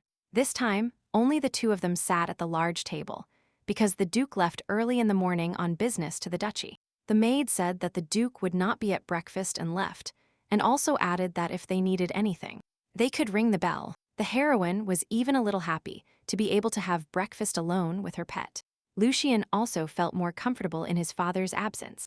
Taking advantage of the Duke's absence, Rachel tried to fatten up her pet. Lucien, in turn, tried to put food on Rachel's plate. He wanted them to enjoy a delicious meal together. The heroine was incredibly happy that her favorite was not the book's tyrant, but an affectionate guy. While eating, she asked him what he planned to do on his long-awaited day off. Lucien had no ideas, he just wanted to spend this time with his sister. In the eyes of his devoted admirer, Lucien looked very sweet. After answering her question, Lucien asked a counter-question about what she was going to do after breakfast. Rachel's expression changed dramatically. She replied sadly that she was going to say goodbye to the beast people. After breakfast, Rachel asked the servant to bring her a cage with a fox and a falcon. When he brought the beastmen, she thanked him and let them go, telling him she would be with her brother. Looking at them, the heroine thought that they had probably suffered a lot. She tried to say something, but the beastmen began to whine and flap their wings and clung to the cage wall. She had no choice but to grant them freedom. When Rachel opened the lock, they carefully climbed out of the cage. They happily ran to their owner, as if trying to say something. Rachel asked them to calm down a little. Then she gave them some food, assuming they hadn't been fed this whole time. The children ate the meat with gusto, devouring it with both cheeks. This was the last time the heroine would be able to feed them.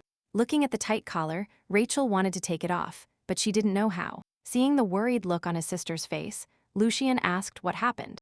Rachel said that Lump has a restraint collar on his neck. It's a magic device, and she doesn't know how to take it off. So Lucien offered his help. The heroine was surprised by this proposal, because she didn't know exactly how he could help. She was surprised when Lucien approached and removed the collar without much difficulty. Rachel didn't know that her brother could use magic. She clearly remembered that, in the original, Lucien did not use magic. According to her memories, Lucien was a sword master, not a mage at all. Even in the original, when Noah asked to remove Oscar's collar, he called a mage to solve the problem. After comparing all available information, the heroine came to the conclusion that due to the fact that she changed the plot, Lucien's hidden attitudes were revealed. As a fervent admirer of Lucien, Rachel quickly accepted this news, as crazy tyrants generally, as characters, are talented in everything. Seeing the look of joy on the girl's face, Lucien approached and asked with a smile if she was happy now. Without hesitation, she answered positively and thanked him. Lucien was glad to see the happiness in Rachel's eyes. Their conversation was interrupted by the beastmen who had finished eating. Seeing that the plates were already empty, Rachel patted them gently one last time, after which she informed them that they would have to separate now, as otherwise the Duke might get rid of them. Hearing her words, the children shuddered. Standing up, she said that they were free now, and that they should run away quickly and live a free life. The lump looked at her, whining, and its red eyes like jewels shone brightly in the sun. Instead of hugging the lump, she turned to Demian and told him to fly as far away from here as possible. She also asked him to take the fox to a suitable place. The lump began to rub against her feet, begging her to hug it, but Demian grabbed it and flew away. Hearing the cries of the little white lump, Rachel raised her head and watched the two disappear into the sky. The heroine consoled herself with the fact that this was for the best, because if Oscar and Lucien separated, the events of the original story could not happen. But no matter how much she tried to convince herself that everything was for the best, tears involuntarily sprang from her eyes. Seeing her cry, Lucien became worried. Although it didn't last long, she managed to grow very fond of them. Lucien was at a loss. He didn't know what to do or how to comfort her, so he just gently hugged the girl to calm her down a little. Looking at her, he gently said that she still had him. When Rachel calmed down, they returned to the mansion together. As they walked, Rachel remembered that Lucien had the day off today and suggested they quickly stop by the training area. Suddenly, she noticed the Duchess. Camilla, as usual, was sitting in her room by the window, but Rachel seemed to be looking in her direction, recalling that the Duchess was always looking out the window when she met her. The heroine understood the reason. Camilla was watching the training area where Lucien was training. When Rachel suddenly fell silent and stopped, Lucien asked what happened. Then, unexpectedly, the girl asked him how often he saw the Duchess. Lucien replied that he wasn't feeling well, so they couldn't meet. Hearing this, she felt sad because the Duchess was only secretly watching her son. Lucien had difficulty communicating not only with the Duke, but also with the Duchess. However, it seemed that the Duchess felt something for Lucien. The gears in Rachel's head began to turn, trying to find a way to help them get closer. She finally came up with something and asked her brother if he liked to bake. After which, she invited him to make cookies together, and they went to the kitchen. Rachel decided that if they baked cookies together, they would be especially delicious, and they could give them to the Duchess as a gift. Lucien was very surprised, but agreed. They started baking and began with the dough. Lucien kneaded the dough easily, while Rachel struggled with her bowl. So, after finishing his part of the work, Lucien helped Rachel knead the dough. The second step in Rachel's recipe was to divide the dough into equal portions, after which they decorated the dough with chocolate chips and almonds.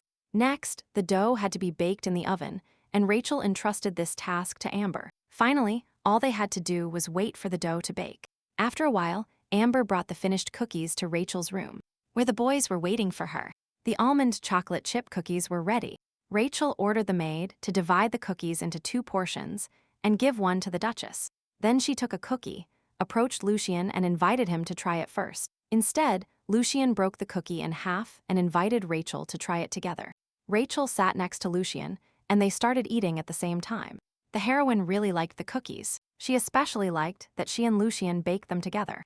The hero also thought the cookies were delicious and agreed with her.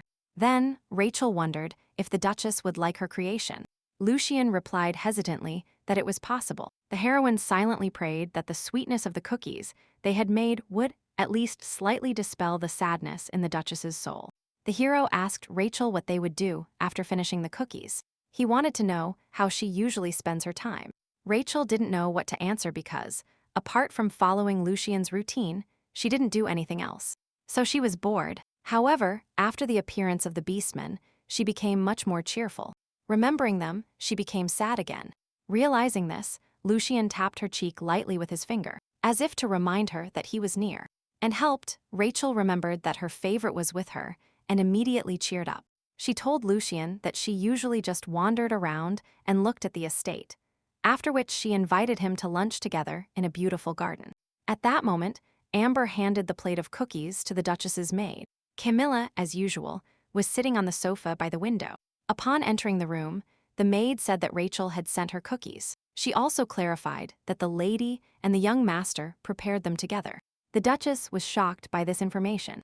While Camilla was confused, the maid carefully placed the cookies on the table next to her. The Duchess noticed that Lucien had recently changed thanks to Rachel. Amber carefully combed her young master's hair. After finishing tying the beautiful bow, the maid announced that the look was complete. Rachel thanked her with a smile. She was very excited, as she was in the imperial capital, to attend the imperial ball. It was her first ball, so she was looking forward to it. When Rachel finished her preparations, Lucien came to pick her up, dressed in elegant clothes, and quite elaborate, which was very different from his usual worn-out clothes. He said that they were already paired in the carriage. Lucien gently took her hand, and they went to the ball together. The majestic palace was enveloped in a mysterious twilight that creates an atmosphere of magic and mystery. Beautifully dressed aristocrats gathered at the palace ball. The men wore elegant suits, complemented by exquisite jewels and expensive accessories, and the ladies shone in luxurious dresses, emphasizing their grace and femininity. When the master of ceremonies announced the arrival of Pedro, Lucien, and Rachel de Leon, all those present turned their gaze towards the entrance. The Duke's family majestically entered the ballroom, like royalty arriving at a celebration, the Duke walking proudly at the front, his posture straight and his gaze confident, followed by Lucien and Rachel, each with their share of grandeur and nobility. Rachel was incredibly happy and proud of how dazzling her pet looked, while at the same time, Lucien felt uncomfortable. All eyes were fixed on them, and the guests animatedly commented on their appearance. Lucien could clearly hear the guests talking about all the members of his family. Many aristocrats believed that the Duke would not recognize Lucien as his heir. Noticing Lucien's distant look, Rachel became worried because she didn't understand the reason for his discomfort. While the Duke talked with other aristocrats, Rachel stared intently at Lucien, not knowing how to help him. The Duke needed to discuss some matters with other nobles, so he told Rachel that he would leave for a moment to talk. After the Duke left, she called Lucien, but noticed he wasn't responding. The hero remained motionless and stared blankly at a spot. Seeing how tense he was, Rachel assumed it was due to the unfamiliar environment. But before she could say a word, a young aristocrat approached her to introduce himself. A girl with fiery red hair and green eyes made a beautiful curtsy and introduced herself as Belissa, from the family of the Marquis of Bernu. Rachel also politely greeted Belissa and introduced herself. After the greeting, the girl asked Rachel to accompany her, as she was left alone due to her young age. The heroine searched for suitable words to refuse her, because she was worried about her brother. Rachel did not want to leave Lucien, but he asked her to go with Belissa. Lucien said this and left to get some fresh air.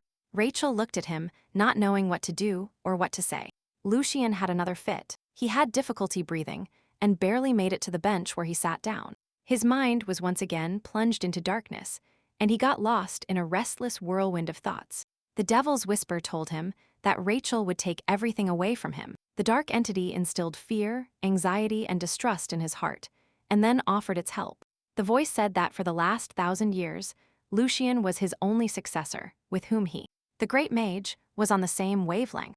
It invited him to join forces to take revenge on this world together. He was pulled out of his deep trance by the voice of Rachel, who ran towards him worriedly.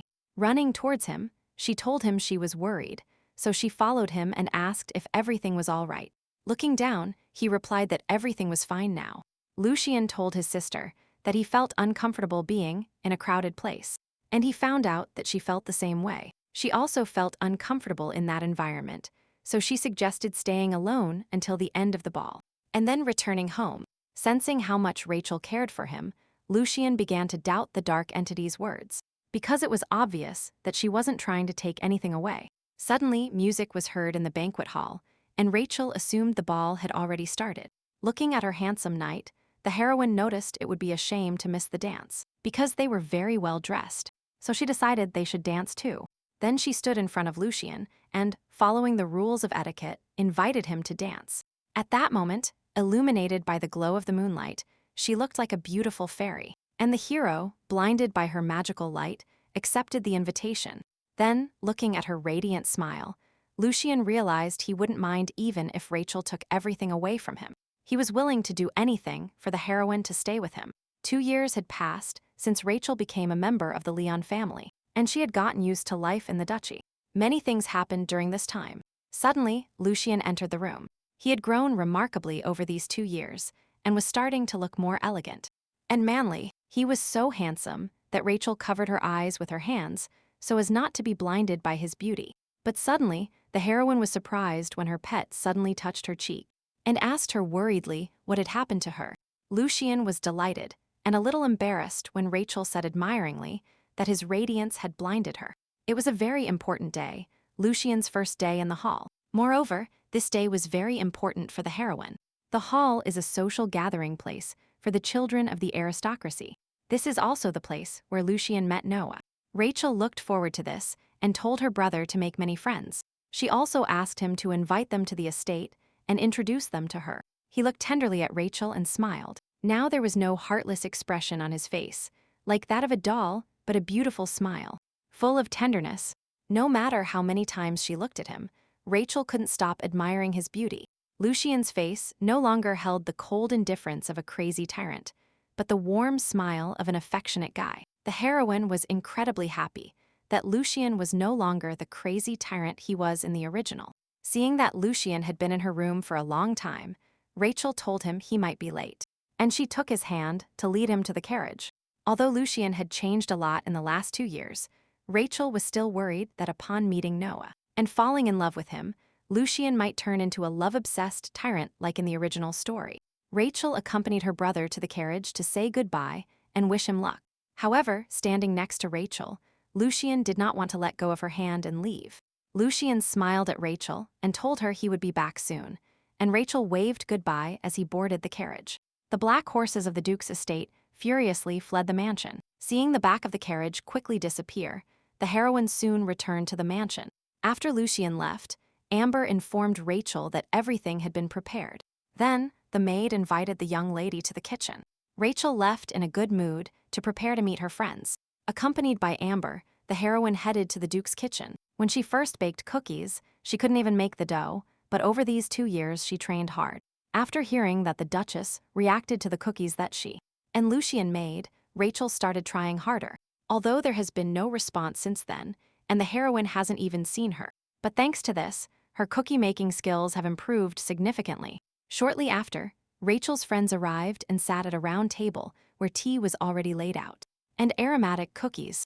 Belissa looked at the cute cookies on the table and congratulated Rachel on her culinary skills. 2 other girls also joined her words. They pointed out that it was even a shame to have so much beauty. Rachel was happy to hear the praise from her new friends and thanked them with a smile. Rachel met Belissa years ago at the Imperial Ball and grew close to Amy and Serena through Belissa. They were her only friends open to communication in a cold, aristocratic society. Rachel was always incredibly proud when the girls spoke admiringly of her brother's achievements, because she believed he was the best. Furthermore, she needed to establish solid connections for the future when she left the ducal family. She hoped she could count on her closest friends in the future.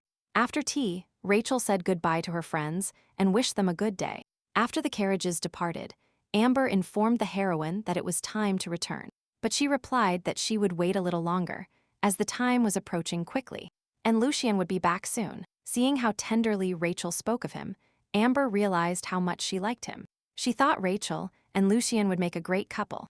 Rachel wanted to object, but the maid's next words, who was worried about the heroine marrying at such a young age, surprised her. Rachel was surprised to realize that Amber had always believed she was Lucien's fiancée. Seeing the expression of surprise on the girl's face, Amber was also surprised, since her argument seemed quite logical. After all, Rachel had relatives, and the Rowe-Orlando family was still flourishing.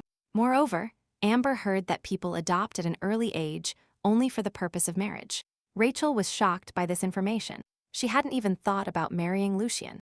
Rachel was sure that Lucien should be happy with Noah, so she told the maid that this was impossible. Rachel considered the idea of marrying Lucien absurd, so she was always willing to leave the ducal house. Moreover, she was sure that the hero also thought this was impossible. While they were talking, the carriage Lucien was returning in finally arrived. Rachel ran to him and greeted him with a radiant smile on her face. Just as he started approaching her, she saw another silhouette behind him. Rachel was surprised when a blonde man followed Lucien out of the carriage. His narrowed sky-blue eyes settled on Rachel. He smiled, greeted her, and introduced himself as Noah DeCastia. Rachel was speechless with surprise because she didn't expect it to happen so quickly, while the heroine stared at him with wide eyes and an expression of astonishment. Lucien reprimanded him for addressing the lady disrespectfully. Noah immediately apologized to her for his mistake and explained that in his hall it is customary to communicate without regard to titles and ranks, so he accidentally forgot the formalities.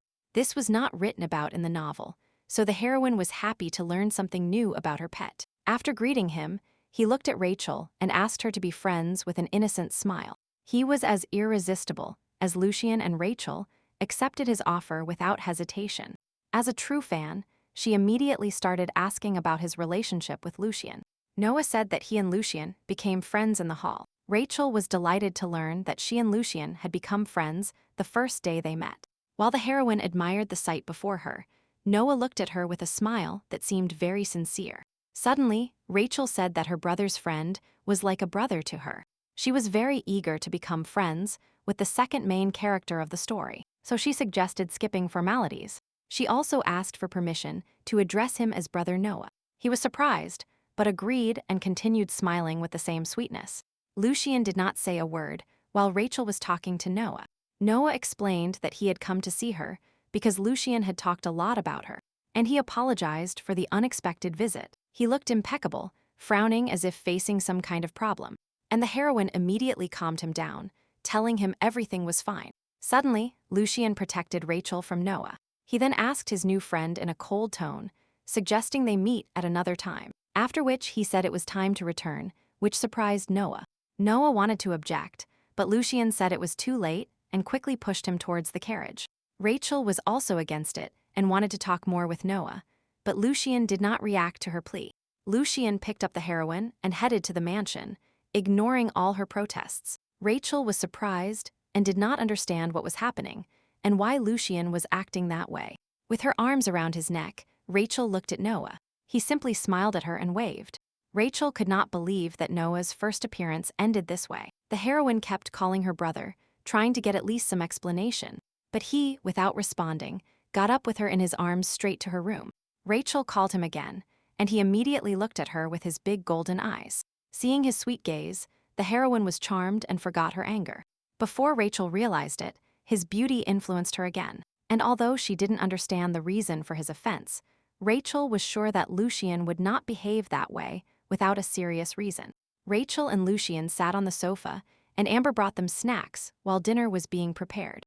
After the maid left, Rachel asked Lucien how his time in the hall was. Her throat was dry waiting for his answer, but he only replied that it was not bad. Rachel glared at him after such an absurd answer.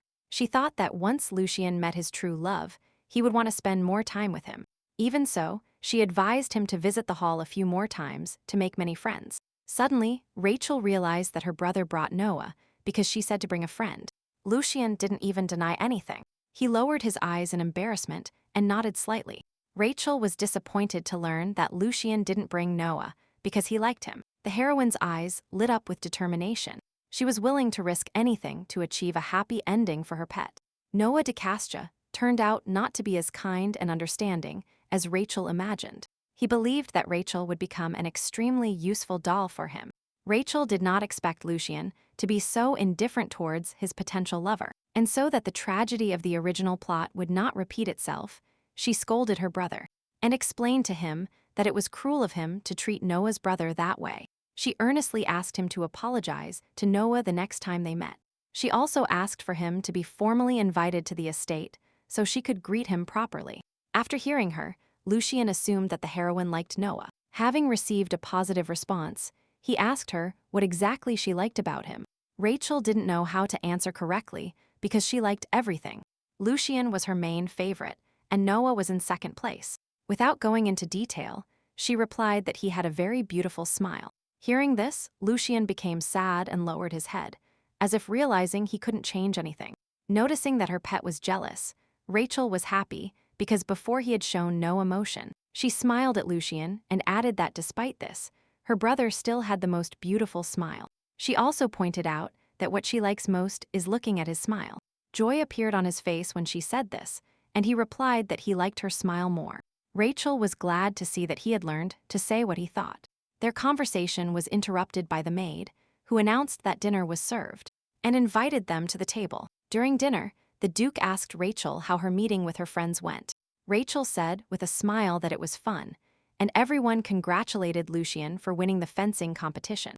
Hearing this, Lucien smiled and asked them to convey his gratitude. Looking at him, the Duke asked in a cold tone if he had done anything inappropriate at the hall meeting. Lucien was surprised that his father spoke to him during dinner and politely replied that he had not. 2 years have passed, but the relationship between them is still tense. And yet, the fact that they were accustomed to eating at the same table could be considered a significant breakthrough. Rachel thought it would be great if the Duchess were with them too, but she was still sick. Suddenly, the Duke asked Rachel when she would start calling him Dad. 2 pairs of eyes looked at her, but she couldn't say a word and her lips trembled. Seeing her confusion, the Duke said with a grim smile that everything was in order, and that he was willing to wait as long as necessary. Rachel was weak against his face. It wasn't that she disliked the Duke. In fact, there was another reason why she didn't want to call him her father. She was simply scared, because everyone she called Mom and Dad had abandoned her. She was afraid this might happen again. Upon returning to her room, Rachel decided to think again about what was happening. Lucien brought Noah to the estate earlier than in the original. He also showed skills in magic, which are not mentioned in the novel. Rachel organized the content of the original into a notebook, but if the plots start varying so much, then these notes won't help her. A sudden knock on the door distracted her from her thoughts. She got up from the chair, smiled, and ran to her brother to ask him why he had arrived so late. As if about to say something important, she slowly parted her lips and asked him if he wanted fruit. Realizing that Rachel was in her nightgown, Lucien assumed she was preparing for bed. He was about to leave, but Rachel stopped him and told him she wasn't planning on going to bed yet. Hearing this, Lucien decided to stay for a while. Looking at this basket, Rachel remembered how she used to bring it to Lucien herself. Rachel placed the basket she had brought on the table, took a grape, and brought it to her lips. She did this so often that it became natural. As soon as the heroine silently popped the grapes between her closed lips, the stiffness of his face began to melt, as if it were a signal only they understood. Lucien silently looked up from under his eyelashes and slightly opened his mouth.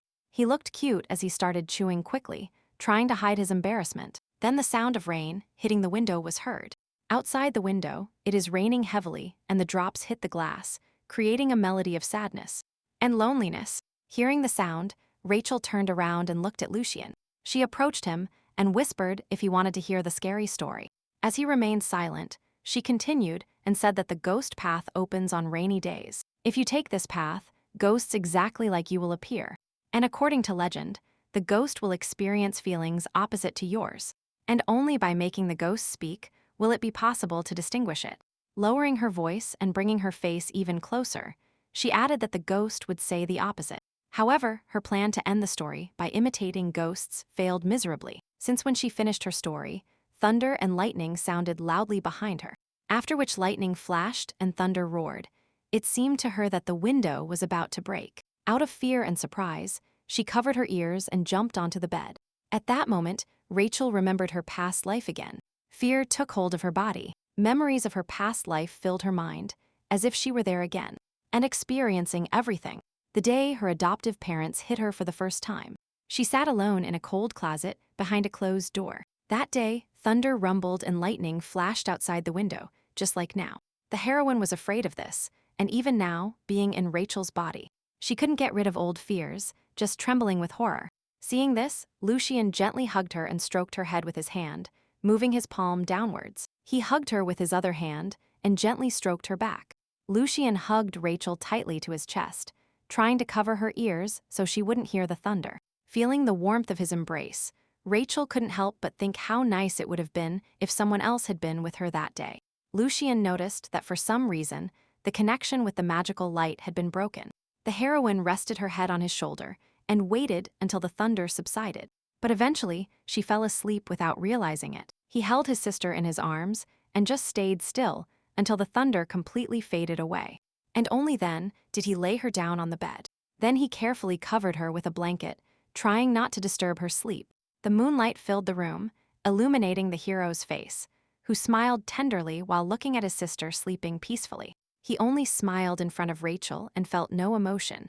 But after today, he had a new emotion that he felt when he saw Noah: dissatisfaction. He now regretted not stopping him when he wanted to meet Rachel.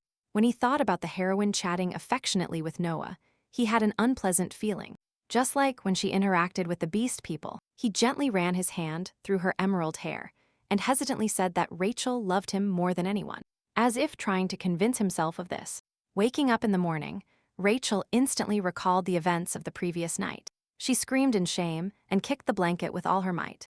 If it weren't for the thunder, she would have finished the story, and maybe she would have seen the frightened expression on her pet's face. But because of the thunder, everything went wrong, and she was the one who got scared. Her face burned thinking that the thunder had made her fall asleep screaming and squealing in his arms. However, she always found it difficult to sleep when lightning flashed.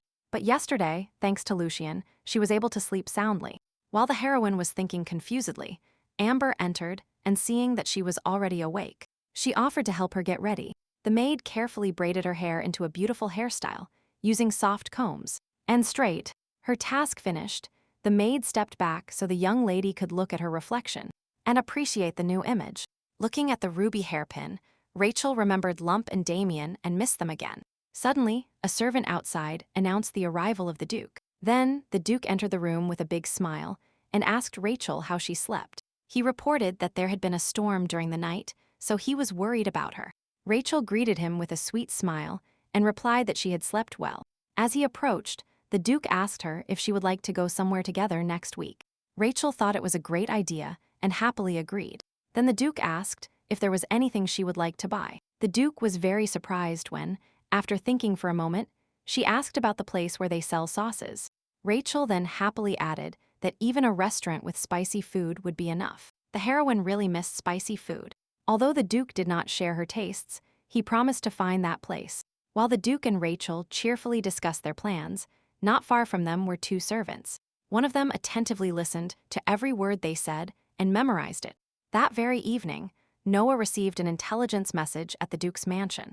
The servant reported this to Rachel's uncle, who was delighted, thinking he could finally get his niece back. Noah gave a piece of information note to Count Orlando, who shared his plan with him. To carry out this task, Count Orlando hired a dark mage, although it was expensive. A week later, as agreed, Rachel and the Duke went for a walk. But this time, they did not go to the street dedicated to nobility, as there were no sauce shops or spicy food there. The Duke was not very happy with the choice of location for the walk, but Rachel was happy to explore new territories and curiously studied the surroundings. However, due to the large number of knights accompanying them, Rachel thought they wouldn't feel comfortable entering the shop.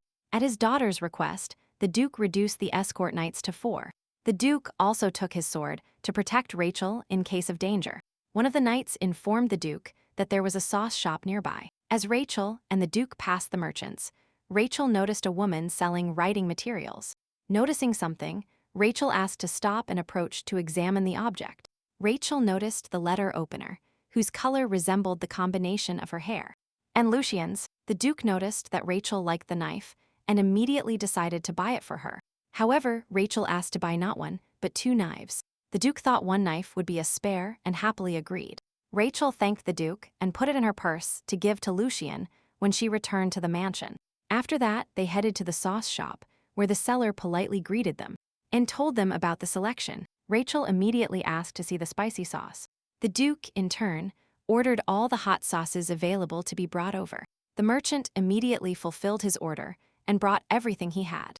Rachel noticed a skull on one of the bottles and asked the seller what it meant. The merchant replied that this was the spiciest sauce and that she shouldn't eat it, since it was dangerous for her health. Hearing this, her eyes lit up, and she decided that she definitely had to buy the sauce. The Duke tried to stop Rachel because he feared the sauce was too spicy, but Rachel insisted on her own because she couldn't wait to get home soon and show the sauce to Lucien. In the end, the Duke bought everything and ordered the merchant to send the purchases to the Duke Leon residence. But Rachel immediately put the bottle with the skull in her purse.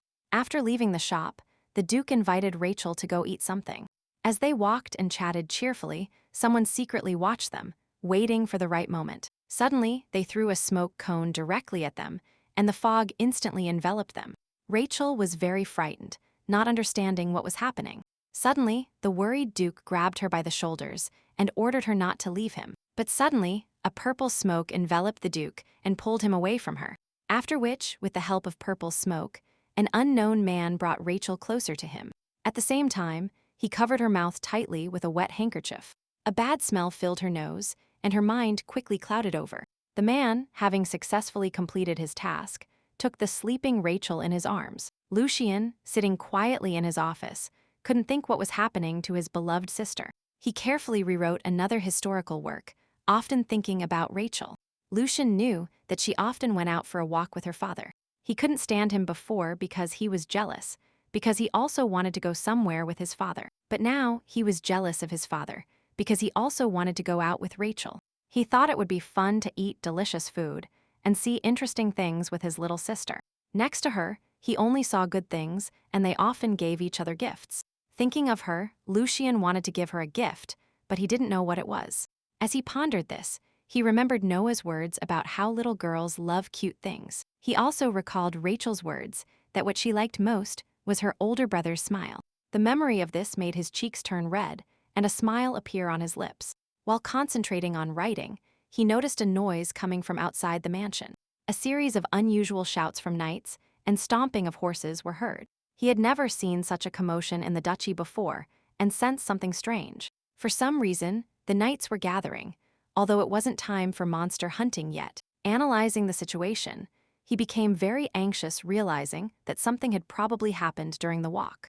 The situation must have been terrible, as the Duke's knights were in a hurry to get somewhere.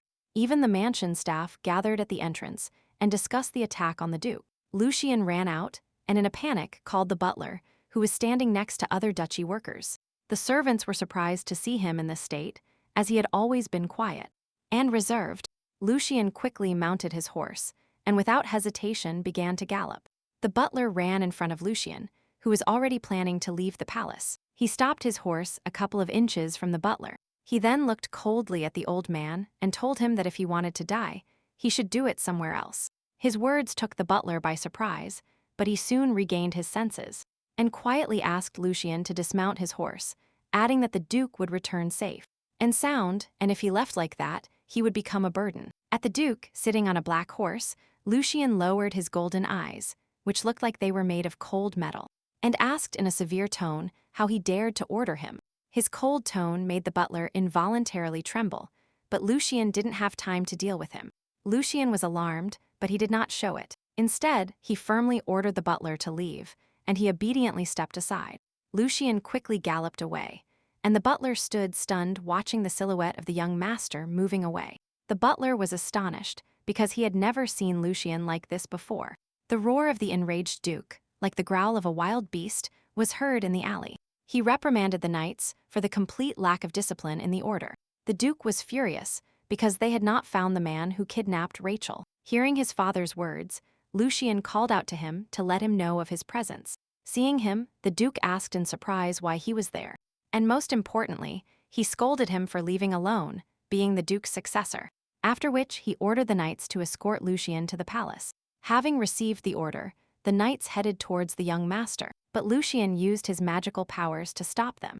Everyone present, including the Duke, was amazed by his strength. He had never contradicted a single word of what his father said, but now everything had changed. And for the first time in his life, he refused to obey his order. The Duke needed to send Lucien back, as the heir should be safe in emergency situations. But before he could say anything, he galloped away. The knights closest to him followed him, but Lucien was faster. In his head, Lucien was already grouping the information he had heard, and in his head, he called Encho-sensei. This was the first time the hero addressed him, so he asked in a bad mood what had happened. At some point, Encho's voice sounded in his head, and Lucien didn't remember when this happened for the first time. But this cunning mage usually didn't listen to anyone, so the hero didn't allow him to speak. Ignoring Encho-sensei's complaints, Lucien asked him to look for Rachel in a trembling voice. He literally begged his sensei to find his little sister. Seeing the despair in Lucien's eyes, Encho thought he had the chance to absorb the young man's body and take revenge. Rachel woke up with a severe headache and couldn't understand what voice was in her head. Blinking a couple of times, she opened her eyes with difficulty, and her blurry vision gradually cleared. She looked around fearfully, trying to figure out where she was. It turned out she was in the middle of a dense forest, where even the night sky was not visible. Rachel remembered being kidnapped, but to her surprise, her arms and legs were free. Not far from her, she heard the voices of some people drinking and commenting that the Duke of Leon had hired an expensive liquor. Among them was her uncle, who said very cheerfully that despite her childish appearance, they could still take advantage of Lady Leon's status. The kidnappers were so drunk that they didn't even realize Rachel was already awake. Seeing her uncle among the criminals, Rachel was not surprised, because she knew he had been against her adoption from the start. Rachel didn't know exactly what their goals were, but she was sure that nothing good should be expected from them. They took the situation so calmly that they didn't even tie up Rachel, and the heroine decided to slowly leave those people. So I slowly moved away. Making sure the men weren't looking in her direction, Rachel prepared to get up and run away. As she dragged her feet, thinking about everything that was happening, she heard footsteps, and she held her breath in fear. When the man approached and asked her where she was going, Rachel backed away in fear and fell to the ground. The heroine was speechless with horror and looked at him with wide eyes and an open mouth. He approached her and, receiving no answer, squatted down to look her in the eyes and asked her if she was trying to escape. The webtoon featured many different supporting characters who fell in love with Noah. Among them was an incomparable hero who could easily compete with Oscar for the position of second main character. However, this man was not obsessed with Noah. He was simply a psychotic. It was the dark spirit summoner Elliot Aiden who was standing in front of Rachel at this moment. Seeing the color of his hair and spirit, the heroine immediately realized that it was Elliot. Clenching his hand tighter, he asked irritably why she was ignoring him, and repeated his question again. Rachel did not try to ignore him. She was just in shock because she didn't know he was involved in her kidnapping. When she finally spoke, Elliot smiled and demanded that she answer his question, while the heroine was busy trying to answer something in self-defense. He warned her that if she wandered around, she would cause trouble for him.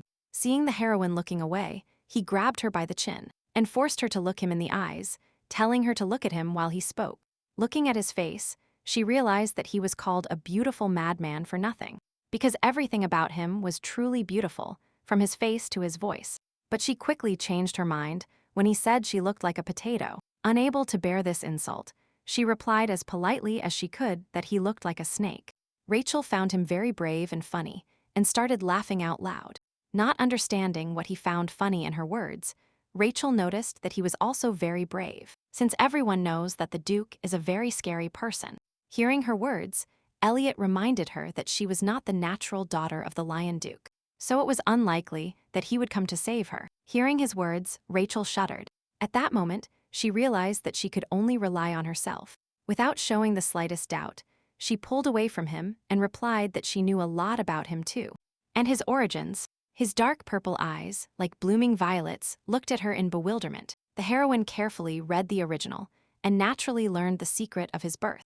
Elliot was a commoner who was unaware of his origins, and what he desired most was to know who his father was.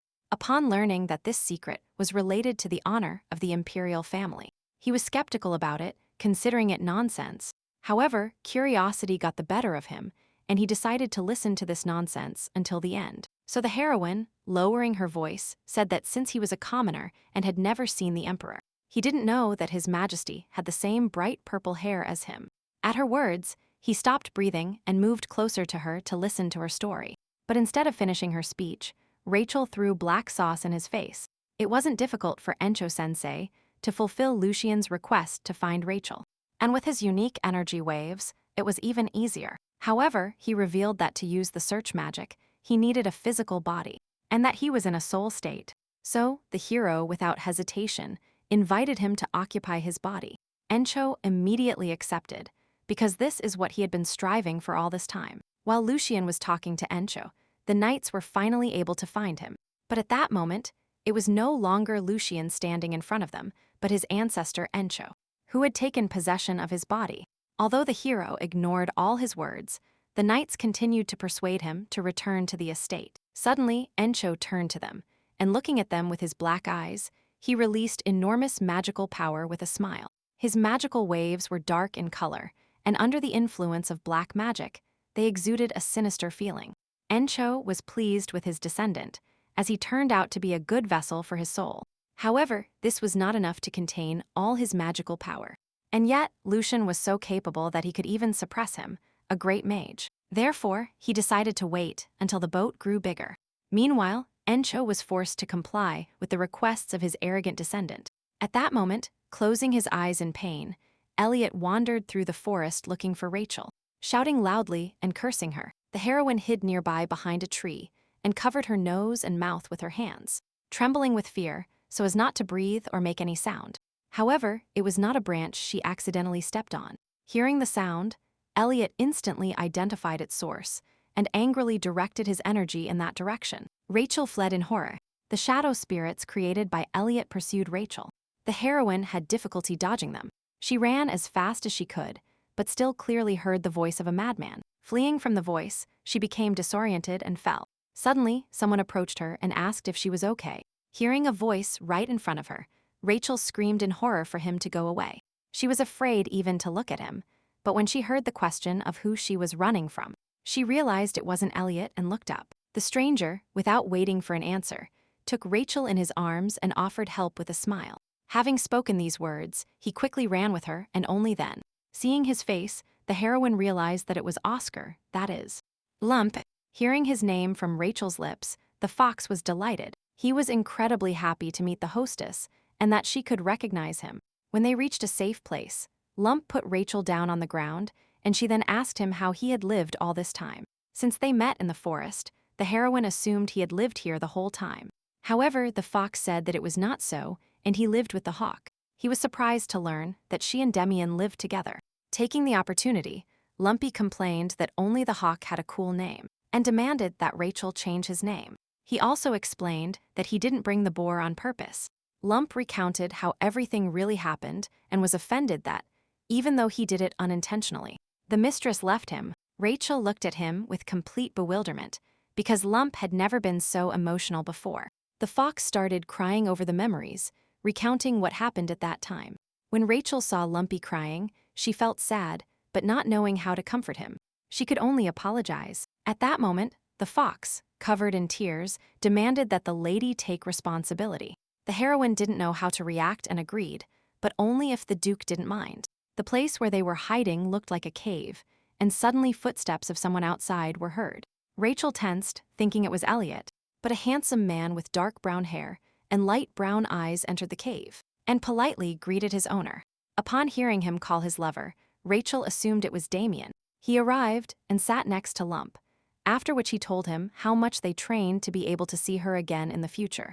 The heroine could not even imagine that she would meet the beast people again in this way. She shed tears before the count. She was happy to see them after so long, but the sweet moment of reunion was ruined by the loud growl of Rachel's stomach. In this awkward situation, she covered her stomach with her hands, trying to suppress the noise in her stomach. Realizing that Rachel was hungry, Damian immediately took the form of a hawk and flew off to find food for his mistress. The fox also wanted to court the heroine, so he ran after him, saying that he would get her first. Rachel laughed as she watched them. Thanks to them, she was able to relax a little and stop worrying. Having determined Rachel's location, Encho immediately rushed into the forest. Once in the forest, he left Lucian's body reporting that they had arrived. Opening his eyes, the hero found himself standing in front of the cave where, according to Encho-sensei, Rachel was located. He felt his sister's energy in the cave that was right in front of him, and jumping off his horse, he ran towards her. As he approached the entrance, he began to call Rachel's name, loudly hoping she was all right. As soon as the excitement and fear subsided, fatigue took its toll and Rachel fell asleep. Seeing her with her eyes closed, Lucian decided that something had happened to her and ran towards her. He called her desperately, trying to wake her up, but the girl didn't respond, so he hugged her and shook her gently to wake her up. It was only when she opened her eyes slightly and said she was fine, for the first time in a long time, that Lucian could finally breathe calmly. Upon learning that Rachel was not seriously injured, he hugged her tightly as if he never wanted to let her go anywhere again. Feeling the warmth of her brother, a feeling of relief overwhelmed her, and she burst into tears. Lucian gently and carefully hugged her with one arm and stroked her back with the other. When he noticed they were being watched, his golden eyes flashed and he prepared to protect Rachel.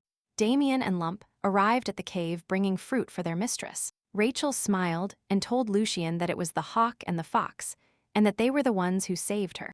She also said that they had lived here the whole time. Unlike Rachel, Lucian didn't seem happy to see them again. Lump happily ran to Rachel and boasted that he had brought her many apples. The hawk suggested starting with the small fruits he brought, so as not to cause stomach upset.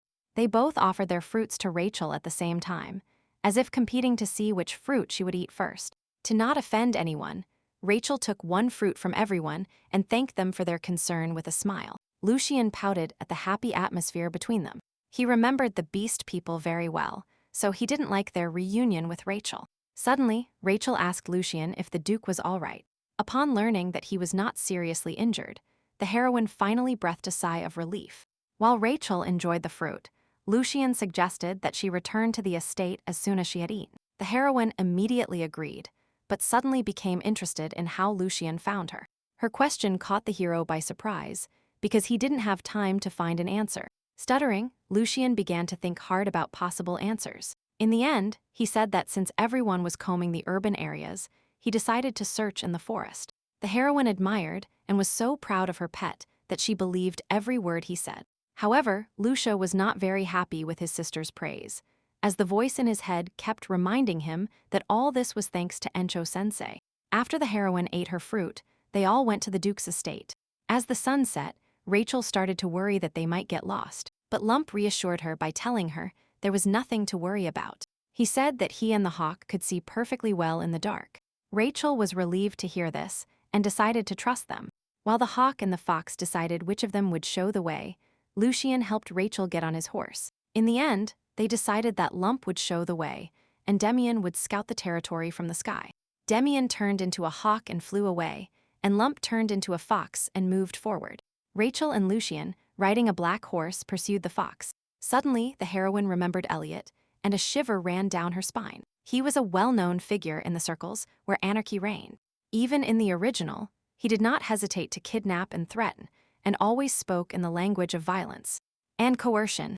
And Rachel threw spicy sauce in his face. Feeling her trembling, Lucien decided she was cold and hugged her tightly to warm her up. And yet, at least for that moment, he was truly happy. As soon as they left the forest, the fox turned back into a human and informed Rachel about it. Then, Lucien thanked the beast men as politely as possible for their help, and trying to get rid of them as quickly as possible. He said they could return home now. Hearing this, the beast men were outraged because they no longer wanted to be separated from their mistress. Rachel also expressed her desire to take them with her and asked her brother for permission. Not knowing what Lucien was thinking, she whispered guiltily that they still considered her their mistress. So he decided to take responsibility for them. Lucien hesitated for a moment at her question and answered that his father was most likely against it. Rachel looked at her brother with pleading eyes and said that they saved her life, so she will try to persuade the Duke. Lucien grimaced when he heard her words, but he still gave his permission. At that moment, the Duke was beside himself, worried about Rachel, and was ready, even while wounded, to go look for her again. The butler tried to stop him, reminding him that he had to remain quiet until the wound healed. But he couldn't sleep or rest properly until Rachel returned safe home. When Rachel and Lucien arrived at the main gate of the ducal estate, the knight guarding the gate hurried to inform the Duke about this. The Duke was surprised to learn that Lucien had returned with Rachel. Seeing the young lady and the young master, the knights immediately opened the gate. Unable to wait any longer for them to reach the mansion, the Duke ran to meet them. Turning towards his voice, they saw the Duke himself and the butler, who were galloping excitedly towards them on horseback. Upon reaching them, the Duke jumped off his horse and ran towards Rachel, extending his hands to her. He held his daughter close to him with trembling hands, apologizing for his incompetence as a father, and rejoicing that she was safe. Seeing his bloodshot eyes made her heart race, and after everything that had happened, Rachel finally felt relieved that the Duke, Lucien, and she were safe. So she smiled and said she was fine. The sweet moment of reunion was interrupted by a loud noise made by the fox that the two of them had wedged between them while hugging. The Duke didn't even notice Lump because he was only looking at Rachel. The hawk also flew towards the heroine, and she told the Duke that they were the same animals he had gifted her. She also rushed to add that they were the ones who saved her. After her words, the two took their human forms and greeted the Duke. Taking advantage of the Duke's good mood, Rachel decided it would be easier to get permission before entering the house, and announced that they wanted to stay with her. The Duke, quickly understanding what she meant, responded in a negotiating tone that he would agree only on the condition that she named him Dad. Rachel was stunned by the Duke's request. Approaching, he looked at her with a gentle smile and repeated that if his daughter calls him Dad, he will grant any of her wishes. Hearing his soft and affectionate voice, Rachel looked away because she was still afraid. But still, she decided to trust the Duke, and closing her eyes, she nodded slightly.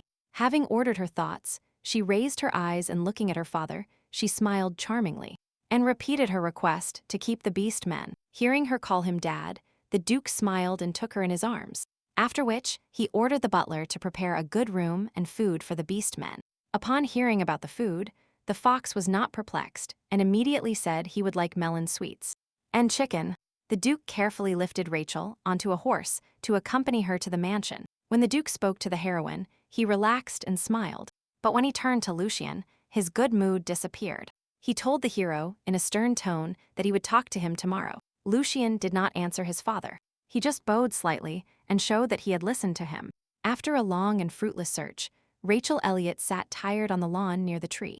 His eyes still burned from the sauce the heroine threw in his face, and he was determined to take revenge on this scoundrel. After accompanying his daughter to her room, the Duke continued to worry and asking about her well-being. Rachel assured him that she was fine and asked him to go rest too. The Duke smiled tenderly at her, wished her good night, and left. As soon as he left Rachel's room, his expression changed dramatically. Lucien appeared to his father in a new light. He couldn't even imagine that the boy had a talent for magic. From generation to generation, the Leon family produced many talented swordsmen, but none mastered magic, except for one person, the strongest mage in the entire history of the Leonese Empire, a rebel who planned to destroy it, Encho of Leon. These thoughts made him feel anxious. Rachel went to bed in a good mood. Realizing that Milady was still awake, Amber brought her milk and honey. The maid explained that this would warm her from the inside, and her soul would calm down after the stress she had experienced. The maid was also very worried about her lady when she heard that she had been kidnapped. The heroine took the glass and with a smile thanked the maid for her care. Then she asked where Damien and Lump were. Amber replied that the servants were taking care of them and asked if she should bring them in. But Rachel refused, saying they would take good care of them. After drinking the milk, Rachel went to bed. Lying in bed, Rachel analyzed the events of the previous day. In the end, she named the Duke Dad. This was nothing new to her. After all, she was adopted even before she was reborn. Life in the orphanage wasn't so bad, but she was very happy when her adoption was approved. Although this happiness only lasted a moment, trembling with excitement, the heroine tried to ward off negative thoughts and repeated to herself that this time everything would be different. She felt like she had almost submerged herself in the realm of Morpheus, when suddenly she heard a familiar knock on her door. She immediately jumped up, because it was a secret knock that she and Lucien had come up with. Outside the door, there was an excited Lucien, who had come to check on his sister. Seeing her in her nightgown, he decided he had woken her up and apologized. Lucien turned to leave and not disturb his sister's rest, but Rachel quickly took his hand and asked him to stay with her. Without waiting for an answer, Rachel took Lucien by the arm and told him to come in. Lucien smiled slightly and, looking at her meekly, accepted her invitation. Rachel was about to turn on the magic lamp, but Lucien stopped her, saying it wasn't necessary. He said he would leave immediately after tucking her in. So Rachel decided she wouldn't sleep at all. However, the hero didn't like this response. He picked her up and tucked her into bed.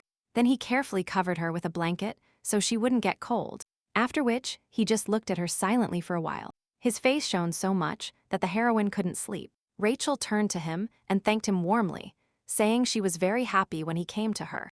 Lucien's eyes widened, then curved into crescents, and he smiled softly.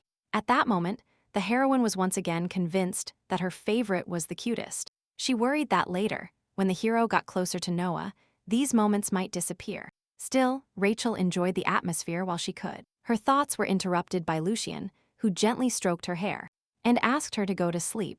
Rachel yawned and replied that she didn't want to sleep yet. Despite this, her eyes slowly closed, and soon she fell into a deep sleep.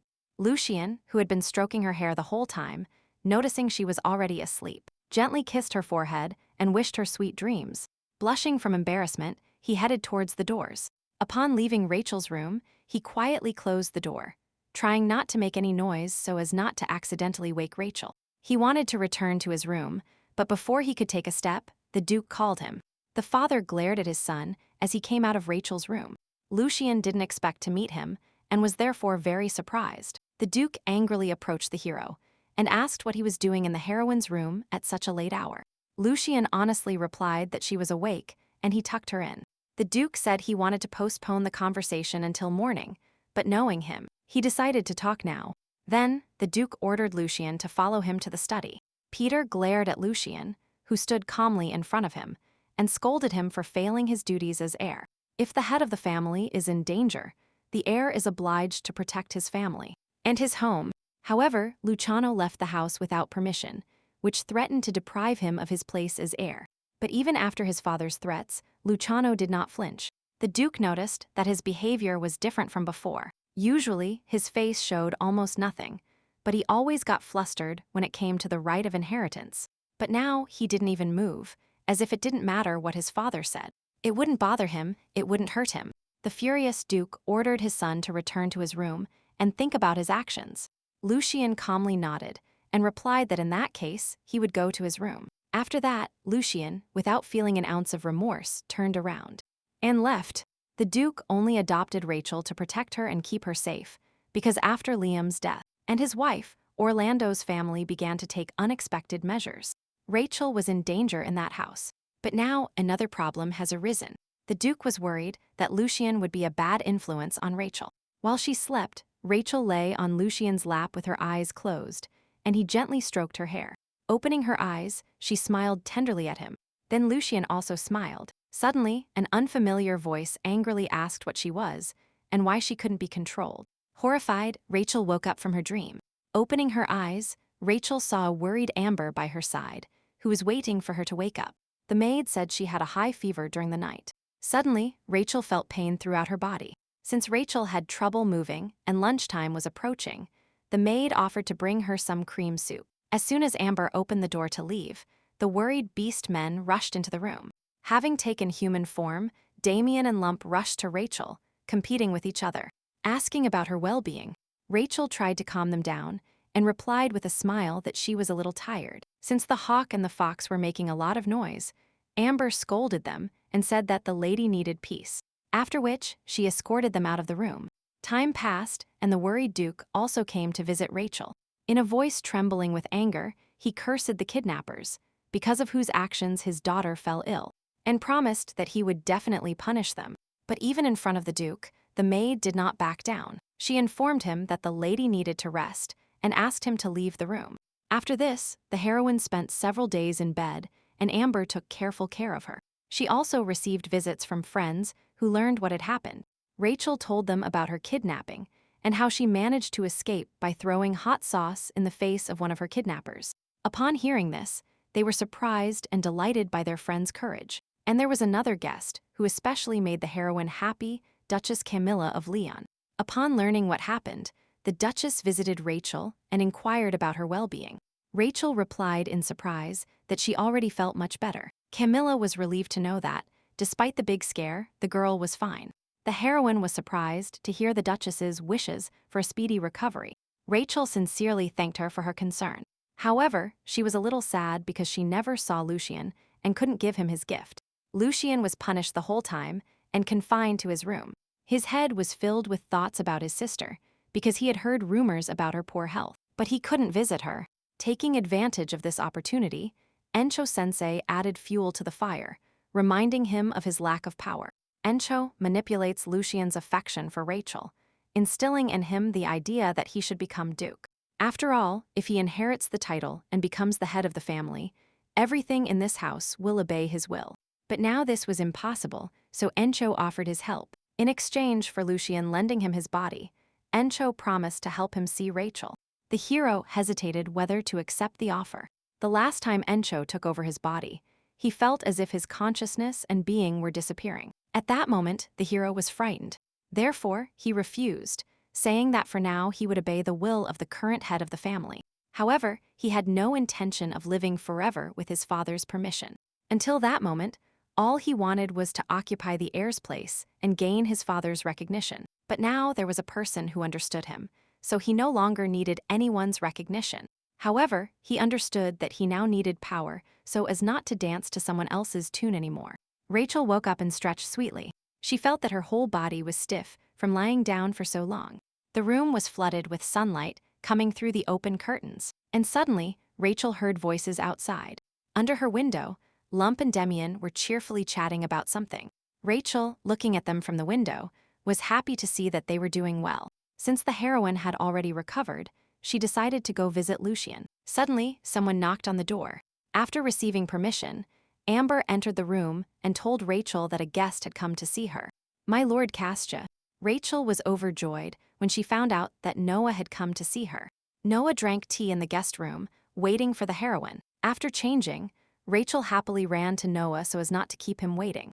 Noah was surprised to see energetic Rachel because he thought she was sick, but the girl happily reported that she already felt much better. Noah smiled back at her politely and said he was glad to hear that. Rachel was delighted by the dazzling beauty of her second favorite. Noah asked Rachel if it was true that Lucien was under house arrest.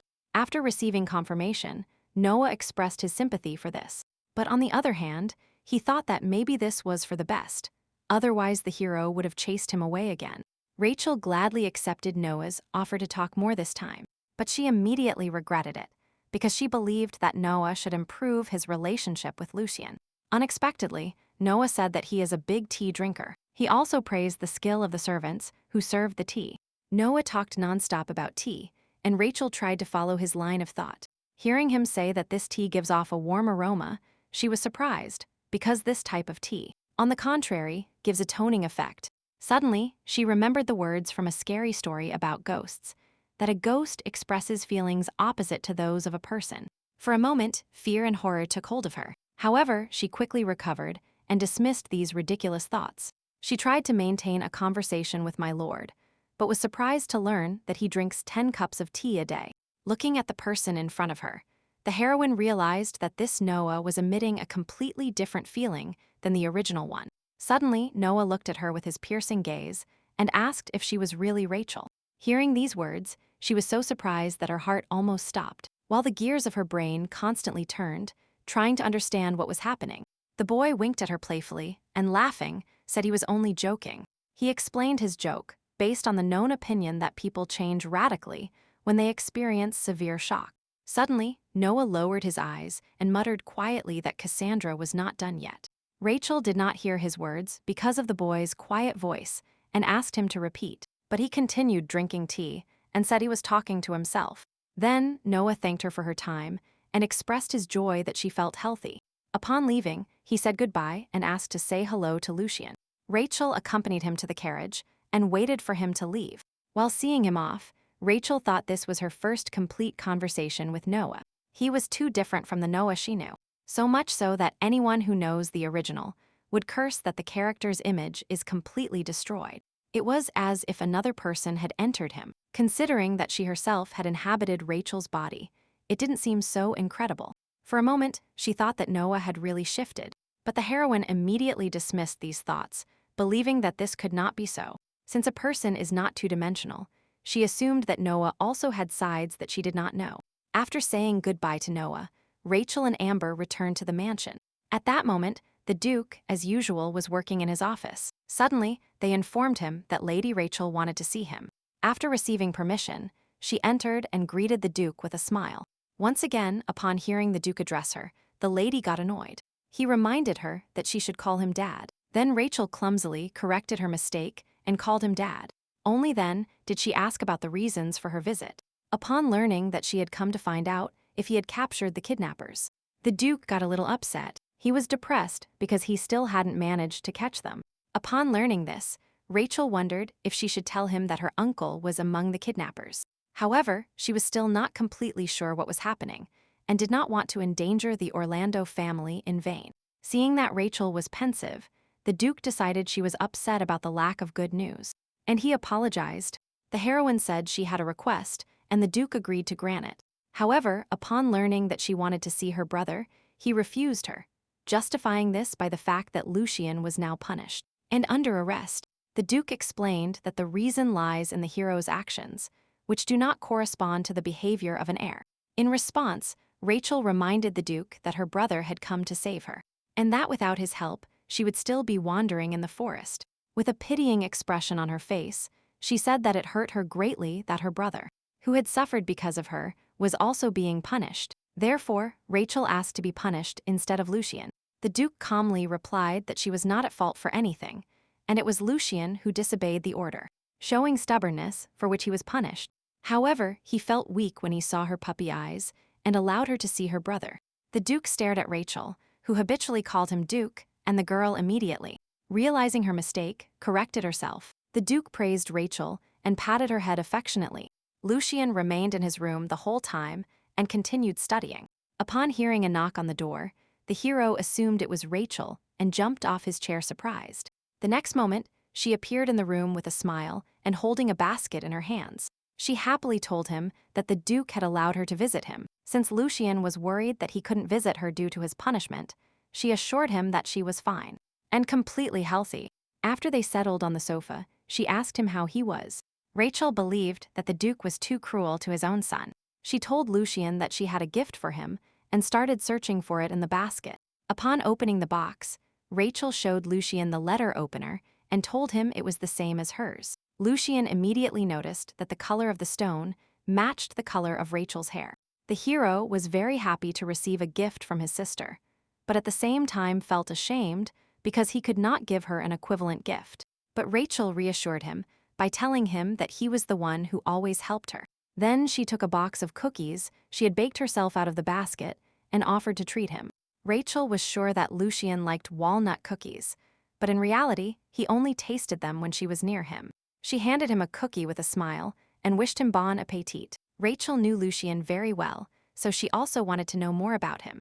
Looking at her, he thought that he wanted to know everything about her favorite food, clothes, and jewelry. After meeting Rachel, the Duke worried that she was too close to Lucien. Lucien resembled the Duke's father, and Rachel resembled Liam. Duke did not like the idea that a boy who reminded him of Liam was next to his son, who resembled his father. The Duke found Rachel's behavior difficult, but Lucien was the only one his age on the estate, so the Duke could not forbid them from being friends. A sudden knock on the door distracted him from his thoughts. The knight said he had a report on Rachel's kidnapping. He reported that the details have not yet been clarified. However, he suspected that there was a spy on the estate connected to the kidnapper. The Duke was stunned to learn that danger was present even in Rachel's duchy. He ordered the knight to prepare a squad of elite guards. The Duke decided to temporarily hide Rachel somewhere else. Upon hearing the Duke's words about moving, the heroine was so surprised that she dropped the spoon she was using to eat the pudding. She said that she would leave tomorrow during the day. The Duke told her that there was a sea nearby, a cool and picturesque place, but the heroine never wanted to leave her favorite, so she asked the Duke to stay. However, as much as this saddened her, in the current situation, the Duke saw no other way out. The Duke told her that there was a spy on the estate who had a secret deal with the kidnapper. Rachel was stunned when she learned about the spy. The Duke promised her that he would definitely find him, and Rachel would leave the estate only for this period. After these words, the heroine could no longer object, but she was relieved that this was only temporary. To cheer her up, the Duke suggested taking a short walk after dessert. During the walk, they remembered the last 2 years they spent together. Rachel sincerely thanked her father for his help and support. The Duke was happy that she had already gotten used to him and called him father. He suddenly asked what the heroine thought about Lucien. She adored him and thought he was cute, but she couldn't say it out loud. So she replied that he was great and took good care of her. Seeing the delight with which Rachel spoke of the hero, he realized that during this time they had become closer. Although the Duke was her father, this Lucien instilled fear in her. Looking into his deep and empty eyes, she couldn't figure out what the hero was thinking. The Duke was lost in thought and didn't notice how he was saying his thoughts out loud. Rachel, looking at him, only hoped that his relationship with her son would someday improve. After walking with the Duke, Rachel went to bake cookies, but Lump, who had never seen someone bake before, asked her what she was doing. Having received the answer, the fox asked her why she was doing this. Rachel wanted to give it as a gift to the person she was grateful to, the Duchess, since she had visited her during her illness. On the one hand, she was going to say goodbye to her before leaving. Seeing the chocolates, Lump immediately licked his lips and asked Rachel if he could eat it. But Damien immediately took the bowl away from him and ordered him not to bother the hostess. After which Damien dragged Lump away with him to explain everything. The Duchess had been going out for occasional walks lately, so Rachel happily assumed she was feeling a little better. Then, the heroine went to the Duchess with cookies. Usually she passed them through the maid. The maid informed her lady of Lady Orlando's visit. Camilla, who usually sat on the sofa by the window, allowed her to enter. Rachel smiled and thanked Camilla for allowing her to visit her. The heroine said she came to thank her for the care provided during her illness. She also talked about her departure to the South Villa. Upon hearing from Rachel that there might be a spy on the estate, the Duchess was stunned and speechless, but the heroine reassured her by telling her that everything was fine. Then she handed her a box of cookies. Camilla gratefully accepted the gift and wished her a happy journey and a fun life in the South. Noticing her eyes getting warm, Rachel asked if she could write her letters. Although not for long, she would like to share how things are going at the villa. After thinking for a while, the Duchess gave her permission. Upon hearing her response, Rachel was delighted and thanked her, promising to send her news as soon as she arrived. The heroine also asked her to take care of her and her older brother, which surprised her. Rachel says that Lucien eats very little, although she forces him to eat more. But she was worried that in her absence, there would be no one to look after him, so she thought it would be good for the Duchess to ask about his well-being from time to time. The Duchess's eyes blinked at her words, and she nodded. After leaving Camilla's room, Rachel ran to Lucien's room. She finished all her current affairs in advance so that no one would disturb them. The heroine wanted to spend as much time as possible with her favorite before leaving, so she told him that she would stay with him until he fell asleep. Lucien was delighted with her words. But when he heard that starting tomorrow, they would have to part for a while, he was stunned. Rachel shared the reasons for her departure with him and pointed out that she would be very happy if he accompanied her. Then Lucien offered to go together. He said that he also wanted to go south with her. Of course, the heroine fully agreed, because she was willing to go anywhere with him.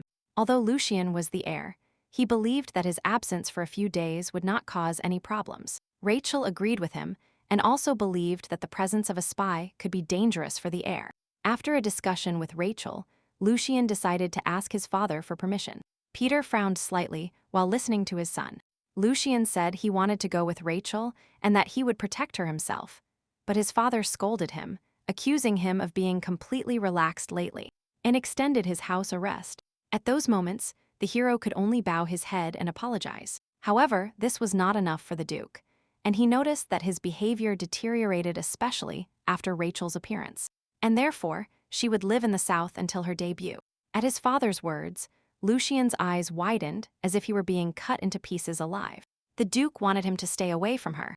Lucien apologized again and assured him that he would not cause any more trouble, ever. And when his father did not do this, but the Duke remained firm. He was extremely dissatisfied with his son's behavior. Lucien knew that his father was not someone who changed his mind, so he did his best to persuade him to change his mind. But the Duke intended to keep Rachel away from him. Usually, in secular society, it is customary to debut at the age of 19, but now Rachel was only 12. So, for Lucien, the next 7 years will be spent away from Rachel. The conversation finished, the Duke ordered Lucien to return to his room. The hero did not ask for anything serious, just the opportunity to see each other for a short time at least once a day. Visit her when she was sick, tuck her in on days when it was hard for her. He just wanted these small things. Lucien was furious because he did not understand why they were taking away even this small happiness from him. Seeing his angry look and noticing the sparks of magic around him, the Duke asked his son if he was really trying to threaten him. The Duke reminded him that the heir must obey the head. Lucien cast a furious look at his father. Then, the Duke threatened to deprive him of his place as heir. Lucien felt a knot in his throat, and Encho again began to whisper to him how much he needed power. The hero ignored Encho's words and eliminated his magic. Then he slowly opened his mouth, looked at his father and said that, as the heir to the ducal family, he would submit to the head and put all his energy into training to become a worthy heir. Therefore, he demanded that in the future his father transfer the title to him, after which he apologized for his insolence, and headed for the exit of Peter's office. The Duke snorted at his words, but at the same time he liked what his son said. The events of his past still swirled in Pedro's head. His father tormented him and haunted him even after his death. Shortly after Lucien's birth, his father told him that the only true heir was his grandson Lucien, and that he was only a temporary replacement.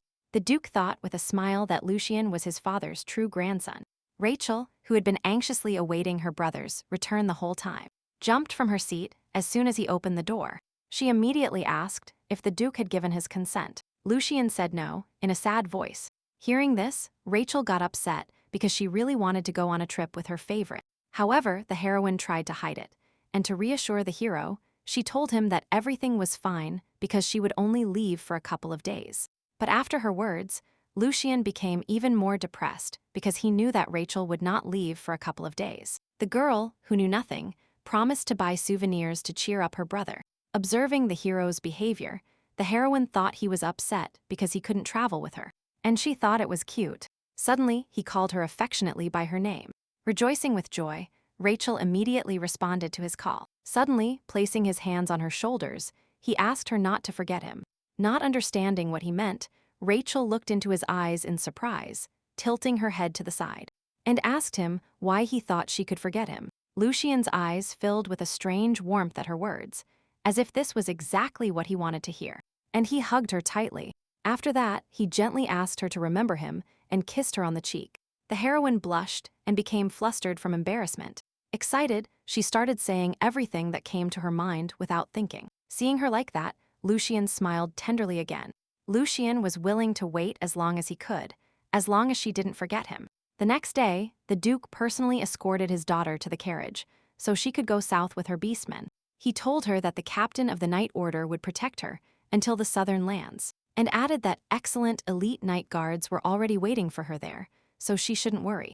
Rachel felt it and asked him to remember to take care of his health. Still, she was upset because, due to house arrest, Lucien could not come out to see her off. The bundle in her arms purred, as if wanting to cheer her up. Then Rachel gently tapped his cheek to make him think about where he was. After the Duke finished saying everything he wanted, he hurried to invite her to get into the carriage. Unable to contain her feelings, the heroine hesitantly asked her father at the last moment to take care of Lucien. The Duke did not respond to her request, he simply smiled bitterly. Then he hurried her again to get into the carriage, so he could quickly leave for the road. After placing his daughter in the carriage, Peter bid her farewell with a smile, after which the carriage slowly moved away. Lucien, holding the gift the heroine had brought him, watched from the window as she got into the carriage. To reunite with Rachel, he wanted to become Duke as soon as possible. Seeing her off, the hero prayed for only one thing, that she would wait for him. Lucien looked at the receding carriage and murmured seriously that he already missed her. The huge mansion by the sea was a majestic structure, located between a well-kept garden and its own beach. Rachel was amazed by the beauty of the mansion and the scenery, as it turned out to be even more magnificent than she had imagined. Amazed by the beauty, Rachel told Amber she was going out to play. After her rebirth, she saw the sea for the first time and immediately headed towards the water along with the beasts. She and little Lump started playing in the water and splashing each other. Damien, who had only been watching him the whole time, decided to take revenge on the mistress, and he joined them too. After a while, the maid announced that it was time for lunch. At that moment, Rachel, Lump, and Damien were already soaked. Seeing this, Amber was stunned. She immediately started drying Amber's hair with a towel so she wouldn't catch a cold. Suddenly, Lump, who was disguised as a fox, shook off all the water, thus wetting everyone else. Rachel immediately scolded him, and Damien chased him to catch him and punish him. While the two were catching up, Rachel and the maid headed towards the mansion. There were many seafood dishes on the dining table. Rachel and the beastmen were delighted with these dishes. The heroine felt like she was on summer vacation. While enjoying the dishes, Rachel thought it would be better if Lucien could try them too. Her heart began to beat fast as soon as she imagined her pet in the context of this paradise scenery. While eating, the fox excitedly invited the hostess to play on the shore again after eating. Rachel instantly agreed, but Amber was worried that they would probably catch a cold this way. During the first week, the heroine enjoyed new sensations. However, life in the South, which she perceived as a short vacation, dragged on for a month. Rachel felt bored and sad about being far from her brother. She already wanted to return. While suffering from inactivity, Amber suddenly announced that the Duke had sent her a letter. Upon hearing this, Rachel was very happy. She opened the letter hoping that it was written there that the spy had already been caught, and that she could return home now. However, contrary to her expectations, the Duke informed her that she would have to stay there a little longer. After reading this, the heroine became discouraged. She couldn't believe she had to stay here any longer. Having thrown the letter, the girl began to kick the sofa with hands and feet in despair. She was furious because she had been tricked, being told it wouldn't last long. Rachel wondered if she should reply that she didn't like being here, because then maybe he would let her return. However, she immediately changed her mind, thinking that the Duke might lose interest in her if she was capricious. And at the same time, she desperately wanted to see Lucien. Looking out the window, the heroine thought about her pet and wondered if he had received her letter. During all this time, Lucien diligently fulfilled all the demands of his father to maintain his place as heir. Passing by the young gentleman, the butler wished him a good night. Looking at the hero, the butler noticed that he had an unhealthy complexion. He offered to help, but he refused and went to his room. The man had no choice but to obey the young master's order and step aside. Encho continued to whisper in the hero's ear, trying to provoke him. However, as before, he continued to ignore him. Even though he, Lucien, was exhausted, all his thoughts were focused on Rachel. Upon entering the room, the hero was annoyed that his father received a letter from Rachel. But it wasn't. Again, looking at the letter opener she had gifted him, He wondered why she wasn't writing to him. The butler knocked on the Duke's door to give him some documents. With the master's permission, he entered his office and reported that he had brought letters from Lady Rachel. Then, the butler handed the Duke the folder of letters he had brought. One of the letters was intended for the Duchess, and the Duke told the butler to give it to her. Of the remaining ones, one was for the Duke and the other for Lucien. He kept the letter intended for the hero in his desk drawer, along with the other letters addressed to him. After which, he ordered the butler to bring him all of Rachel's letters addressed to her from now on.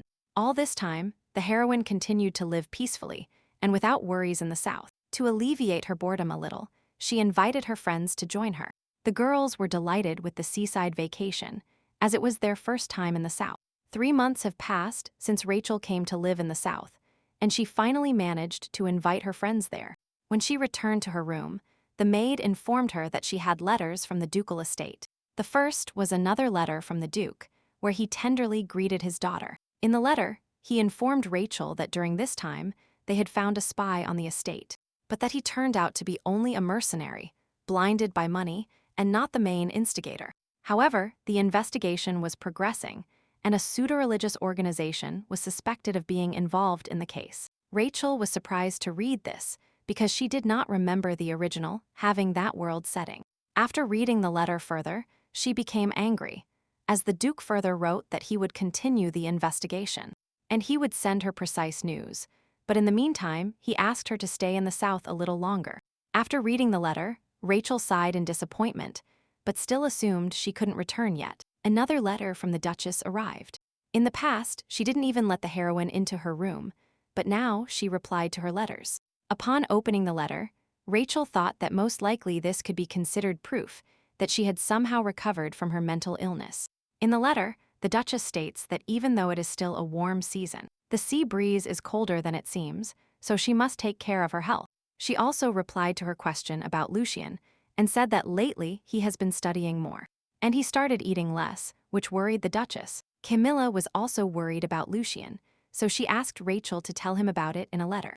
Reading about this made Rachel worry. After all, before he had a busy schedule, but now he has to study even more. Rachel assumed that this is why he wasn't replying to her letters. Thinking about this, she got annoyed, because she believed that they had become very close during this time. But Lucien did not find time to write her even a line. She understood that he was busy, but she was still annoyed. Noah secretly met with the Count of Orlando and asked him if he was sure that Cassandra had moved there. The Count assured him that he had definitely moved her that day. He told Noah that although it is rare, it happens that it takes time. Therefore, they concluded that they should wait a little longer. Noah was in a very good mood, because he believed that if they used the status of Lady Leon, their business would go wonderfully. The Count shared his opinion, since one way or another, everyone wanted the same thing, and they believed that if they could take control, they would come to them in person. During all this time, Lucien continued writing letters to Rachel over and over again, of which throughout this time, he never received a reply. Encho continued to heighten the atmosphere, convincing him that the heroine had already forgotten about him. No matter how much Lucien tried to drive away these obsessive thoughts, Rachel's unreasonable absence of letters gradually plunged him into despair. He did not want to believe that Rachel no longer needed him, because she had even given him a gift. Suddenly, Encho advised him to ask her personally for the reasons. The great magician offered his help, telling him that he could deliver it to Rachel. Encho whispered to him that he should ask Rachel personally how she dared to forget him. Lucien asked in surprise if she would offer to meet Rachel and find everything out herself. Unexpectedly for Encho, Lucien refused. He did not want to pressure her anymore. One of the reasons for his refusal was his dislike for Encho, but it was also the case that if Rachel's feelings had really changed, he couldn't ask her to think again. After all, nothing had changed yet, so all he could do was retreat. Encho was still waiting for the moment when she would change her mind. Therefore, the great magician was ready to come to his descendants' aid at any moment. The days flew by, winter arrived, and Rachel was still in the southern lands. She had already lost hope of returning to the Duke Leon family estate. The Duke always wrote her warm letters, but the issue of her return remained unanswered. After so long, the heroine realized that most likely the Duke did not want her to return. If only the fool didn't realize this. The heroine could barely hold back tears of sadness thinking about this, because she was rejected again. As before the move, Then she was escorted out of the house, exposing reasons like learning to be independent. And all that, then she received notification that custody had been granted to her. Now the situation has developed exactly the same way. While immersed in her thoughts, Lump unexpectedly called her because he was worried she was cold. Damien and Amber were also worried that she might catch a cold, so they brought her hot tea and a blanket. They called her inside. Besides, it was lunchtime. The maid approached her and gave her hot tea to keep the girl warm, and Damien covered her with a blanket.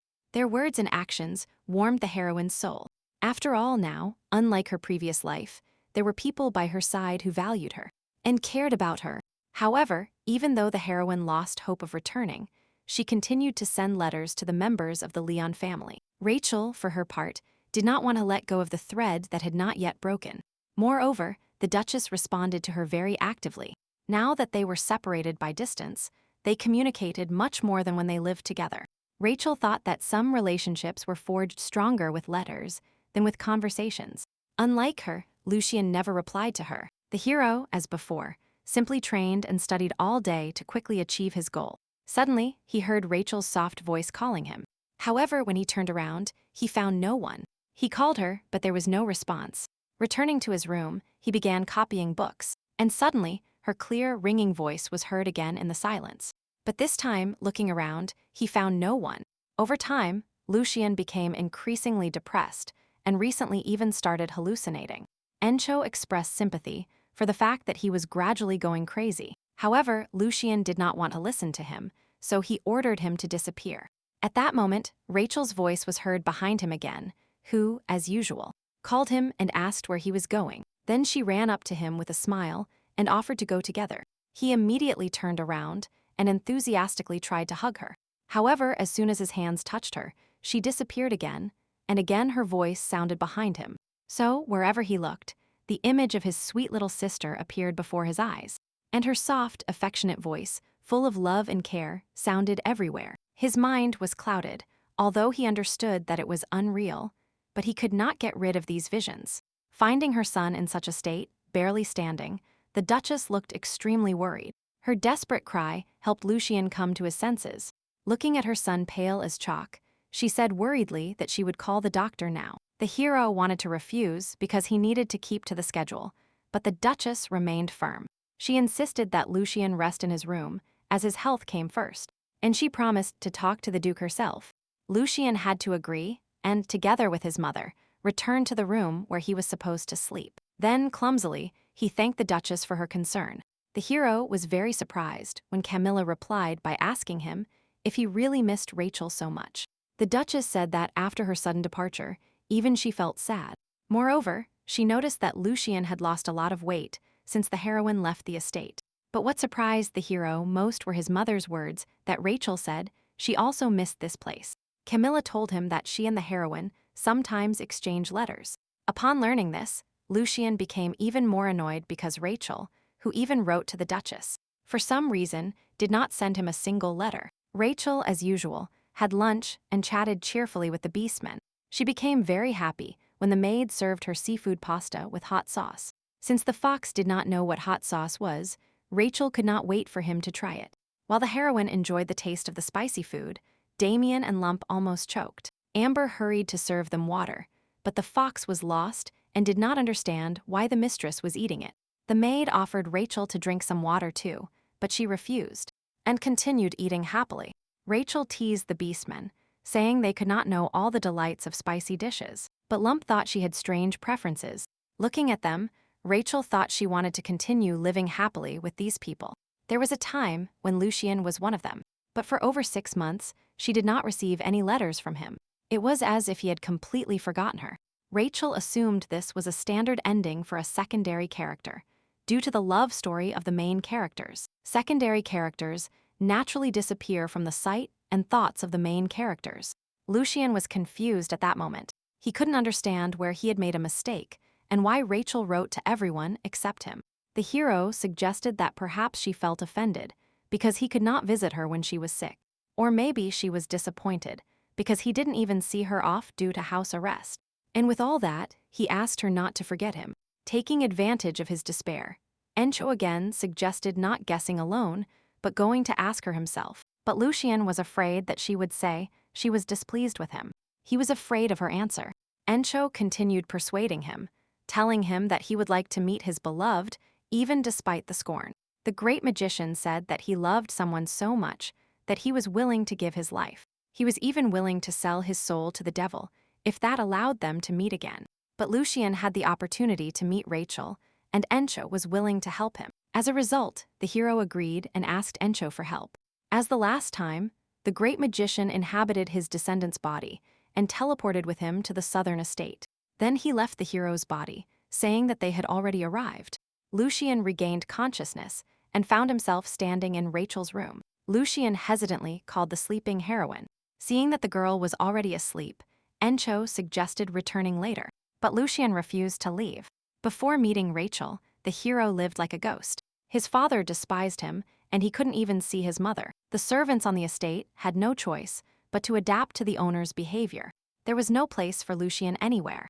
When the heroine first invited him for tea, he decided he wanted to trick her. But later, Lucien realized that it was not so, and she only showed sincere friendship. It seemed to him that through her, he received recognition. For the hero, it was enough that only Rachel was there. However, he did not understand why she decided to leave him so suddenly. Suddenly, Rachel mumbled Lucien's name in her sleep. The hero immediately rushed to her in concern. He realized that Rachel had not forgotten him. Lucien decided that he too would try until the day of his return arrived. He still didn't dare to touch or wake her, and asked Encho to take him back. The hero decided that, when they met again, he would change until he was unrecognizable. He only asked Rachel for one thing: to wait for him. 7 years have passed since Rachel moved to the southern lands. Amber was waiting for Rachel, who was running towards her. The maid told the heroine that everyone had already gathered and was waiting for her. As soon as Rachel arrived, Amber announced to everyone that she had arrived with a smile. Then, all her friends congratulated her on her 19th birthday. Rachel happily thanked them. Then a small party in honor of her birthday began. A gift from the Duke also arrived along with a letter. The maid was happy to have arrived before Rachel's birthday ended. After reading the letter, the heroine sighed. The worried fox reincarnated into a human and asked what happened. Rachel said that since she had turned 19, the Duke was writing for her to return to the capital for her debut. The fox did not know what a debut was and looked at her in surprise. Rachel explained that here is when you officially enter secular society and receive recognition from everyone who has already reached adulthood. At the same time, you expose yourself to the marriage market. Scenes from her past life flashed through the heroine's mind when her adoptive parents told her she was an adult and that she had to start an independent life. She decided that with this letter, the Duke was trying to say that he would take care of her wedding. However, she had no plans to get married. So, Rachel thought it would be better to ask the Duke to help her with her business. The heroine was sure that opening a spicy food restaurant would be a success. But the fox warned her that this business was doomed to failure. Rachel got angry upon hearing this, but the fox immediately ran away so as not to give explanations. The heroine frowned in displeasure after he left. She looked down again at the Duke's letter, where he affectionately asked her to return to the capital as soon as possible. He wrote that for the first time in a long time, the whole family would gather in the capital. During all this time, the Duke often came to the south to see Rachel. The Duchess periodically replied to her letters, maintaining communication. But Lucien never replied to a single letter of hers. The heroine only knew that he was exterminating demonic creatures, and that was from newspaper articles. Several years ago, attacks by demonic creatures began to break out throughout the empire, and Lucien and the Leon Knight Order are doing an excellent job addressing the issue. The heroine hoped to meet Lucien in the capital. She was already 24, but Rachel couldn't imagine what he looked like, because only the image of his childhood remained in her memory. The heroine was ready to leave the hero when the time came, but she was furious that they were forcibly separated. Rachel wondered how far Lucien and Noah's relationship had progressed in 7 years. Suddenly, an unfamiliar voice was heard. The voice kept repeating that this was his body. The heroine didn't hear the unfamiliar voice, but after these words, she got a headache. Rachel didn't pay much attention to it, thinking it was the result of overwork. The voice continued to repeat that it would certainly take her body into its hands. The knights, led by the young Duke, participated in the campaign against the demonic beasts. Lucien fought bravely, using sword and magic to protect his comrades. The knights admired his swordsmanship and magical abilities. After killing another beast, Lucian announced that they should clean up the area today. He wanted to return to the capital as soon as possible. Lucian was looking forward to meeting Rachel. The day after her birthday, Rachel returned to the capital. She was looking forward to this trip. And above all, she wanted to meet her favorite again. While traveling in the carriage, she accidentally fell asleep. The unfamiliar voice again began to insult her and try to take control of her body. She suddenly woke up with a feeling of restlessness upon hearing an incomprehensible voice. However, the fox and Amber, who were sitting opposite her, heard nothing. The maid supposed that the heroine simply had a bad dream and said with a smile that they had already crossed the estate gates. The last time Rachel came to the capital estate was to prepare for the imperial ball. Thinking about the imperial ball, she recalled her and Lucian dancing in the garden. Separated from the others, she longed for these times.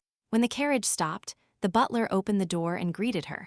As she got up to leave the carriage, Lucian gently called her and held out his hand. The large, pale hand seemed to shine brightly in the sun, and just by looking at the porcelain skin of the hand and the thumbs, the heroine immediately knew who it was. Rachel eagerly awaited this reunion, but she did not expect him to be waiting for her outside. Without thinking, she reached out for his majestically extended hand. Lucian gently kissed the back of her hand and said he was waiting for her. When Lucian said these words, her fingers trembled and she ran towards him with a smile, expressing her joy at the meeting. However, to her great surprise, Lucian was not the only one waiting for her. The Duchess also approached the carriage and greeted him with a smile. Rachel couldn't believe her luck. These two came out together to meet her. The Duchess told her that the Duke would return for dinner, so she would have to wait. Then Lucian, with a smile, invited Rachel for a walk together in the garden. But Camilla stopped him, saying that Rachel needed to rest after a long journey. But the heroine was so inspired by the meeting with her brother that she herself wanted to go for a walk with him. These words brought a soft and warm smile to his face. Looking at them, the Duchess let them go for a walk and headed to the mansion, saying she would send the servants to fetch them as soon as the table was set. Amber and the beastmen also left them and went to unpack their luggage. When everyone left, Rachel immediately took his hand and called him with a smile. They often held hands like this when they were little, but now it felt different. He was taller than 7 years ago, just like Rachel. The heroine was angry with him for not replying to her letters, but as soon as she saw him again, all grievances disappeared. Looking at her pet, she thought about her relationship with Noah, because in the original, around this age, they were already close. Her thoughts were interrupted by Lucian's soft voice, who said he missed her.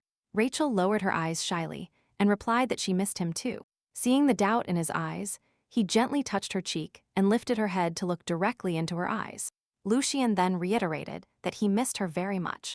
Looking into his eyes, Ray didn't understand why he didn't write letters in this case. However, she decided not to ruin the moment of meeting and, smiling, replied that she missed him very much too. Since the hero could not attend her birthday, he decided, albeit belatedly, to congratulate her at least now. He handed her a small pink box, which the heroine opened with curiosity. Rachel was amazed when she saw the gift. It was wonderful emerald earrings. She happily thanked him for such a beautiful gift. Then, Lucian invited her to try them on and told her he would help her with this. The heroine gladly agreed and thanked him. Lucian helped her put on the earrings. They both felt a little awkward after being separated for a long time. After finishing, Lucian stepped back and said that these earrings suited her very well. Then he asked her to wear them on her debut day. Looking at her, he smiled involuntarily. He worked very hard this whole time, thinking of her. Rachel was delighted to say that she had read about him in the news. From the newspapers, she learned that Lucian was leading a punitive campaign against the monsters, and that the emperor himself awarded him a medal. She was very proud that everyone around her praised him, but at the same time, she was worried that he would have to embark on another punitive campaign. But the hero told her that he wouldn't have to, because this time they raided the lair of the dark mages who created the monsters, and everyone was arrested. Realizing that Lucian was too busy to have a social life, Rachel felt a little disappointed because she was curious to know how Noah was doing. For the first time in his entire life, Lucian was at a loss for words, and it was because of Rachel's words about the young lord of the Castile house. He didn't understand why she suddenly started talking about him, but looking at her eyes shining like the night sky, he became increasingly anxious. Lucien suggested that Noah might have visited her while she lived in the south, but she immediately denied it. Hearing this, Lucien felt relieved. Rachel was worried that, due to the heavy workload, the hero wouldn't have time for love, and she gladly invited him to relax and attend social events whenever he could. She also asked him to convey her regards to Noah when they met. Lucien was extremely displeased that, while standing next to her, Rachel continued to talk about my Lord Castile. When Lucien said he wanted to be with her, Rachel awkwardly replied that she did too. Not understanding why the hero's mood soured, Rachel decided to change the subject. She said she was pleasantly surprised to see Lucien and the Duchess coming out together to greet her. Lucien himself did not understand how it happened that they became close. Since meeting his mother during his dream with Rachel, she suddenly started worrying about him. She apologized for past indifference and asked for forgiveness. Only Lucien didn't care. However, thanks to his mother, the hero was able to learn news about Rachel. But Lucien decided not to tell the heroine everything and limited himself to the message that the Duchess was better now. Rachel was very happy to learn that they had been eating together lately and that the Duchess was going out from time to time. Since they had been walking for a while, Lucien invited Rachel to sit down and continue the conversation. When they sat down, Lucien asked how Rachel had been all this time. Ray was surprised by his question and replied that everything was as she had written in her letters. Lucien was surprised to hear about the letters. From his reaction, Rachel realized that he had not received her letter. And when she learned that he hadn't received a single letter, she was stunned. Lucien immediately realized that this was his father's doing. Rachel told him that, not receiving a single reply from him, she decided that he had forgotten her. Lucien immediately replied that he would never forget her, and added that he thought she was avoiding him. But Rachel immediately denied these words, saying that she had no need to avoid her beloved brother. Discovering that Lucien hadn't forgotten or ignored her, Rachel felt relieved, and her eyes filled with tears. The hero gently hugged her to calm her down. At that moment, Lucien made a firm decision to do everything possible to prevent this from happening again. During an audience with the emperor, the Duke and His Majesty discussed the problem of the pseudo-religion and the cultists.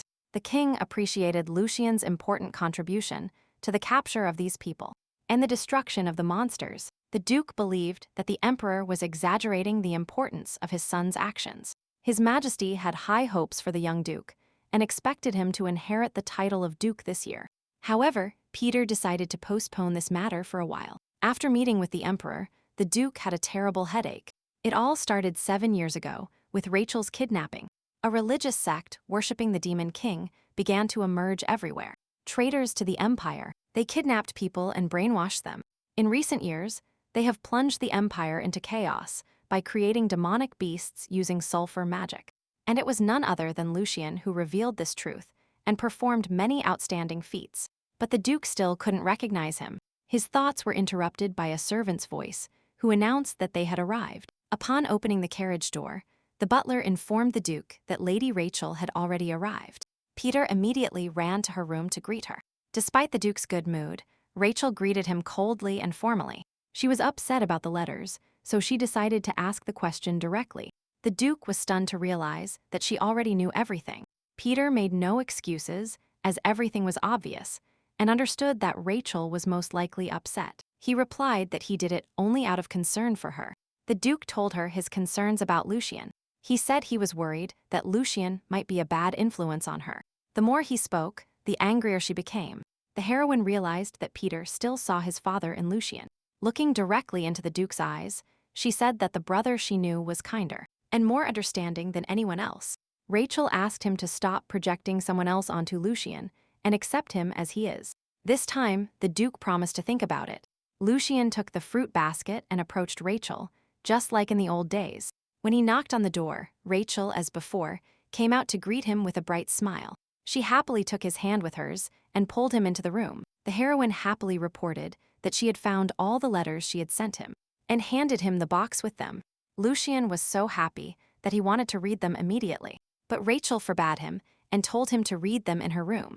She was too shy and did not want to be present while he read. Then they sat on the sofa, and Lucien gave her a fruit basket. Remembering the old days, Rachel again brought a grape to Lucien's mouth to feed him, and again began to sing the same song as 7 years ago. Lucien smiled and, as before, opened his lips. Suddenly, Rachel asked him about her brother Noah again. Lucian was not pleased and asked her why she kept asking about my Lord Castius. Then, Rachel realized that she was trying to force him too obviously. She made the excuse that she just wanted her and Lucian to be friends, but this did not improve Lucian's mood. Rachel, as before, began to say that her brother was the best and sweetest to cheer him up. But Lucian silenced her with a grape. Rachel was happy because it was the first time he fed her. Upon returning to his room, he immediately began reading Rachel's letters.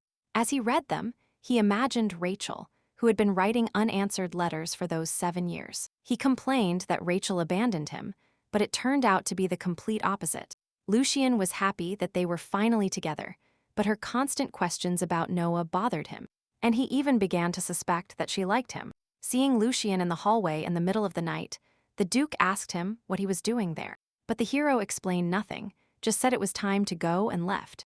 To the Duke, every one of his steps seemed suspicious. He couldn't trust Lucian to be responsible for either the family or Rachel. Rachel was very happy that she and Lucian had cleared up the misunderstanding. It is true that she was annoyed by the Duke's attitude towards his son. Lump ran happily through the yard. He really liked his new home. Damien, as always, followed him, trying to calm him down. Rachel loved watching her mischievous beastmen.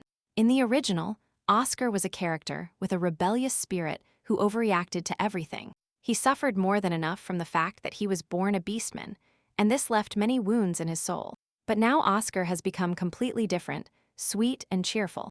Therefore, Rachel believed that since Oscar could change so much, the relationship between the Duke and Lucian could too. Upon opening the door to her room, Rachel was extremely surprised. Standing outside the door was Lucian, who greeted her with a smile and told her he had come for her. She immediately ran cheerfully towards him, and together they headed to the dining room. Seeing Lucian in the morning, Rachel immediately felt that she had returned to the Leon family. Lucian also felt like everything was finally falling into place. In a nightmare, they didn't want to imagine that someone else would take the heroine's heart, and that she would come to him. The hero was willing to do anything just to not be separated from her again. Lucian was lost in his thoughts and did not notice how Rachel called him several times. And finally coming to his senses, he asked her how the night went. Rachel replied with a smile that she slept like a baby. Lucian told her that he had read all the letters she wrote him, and he also thanked her that even though he didn't have the chance to reply, she kept writing.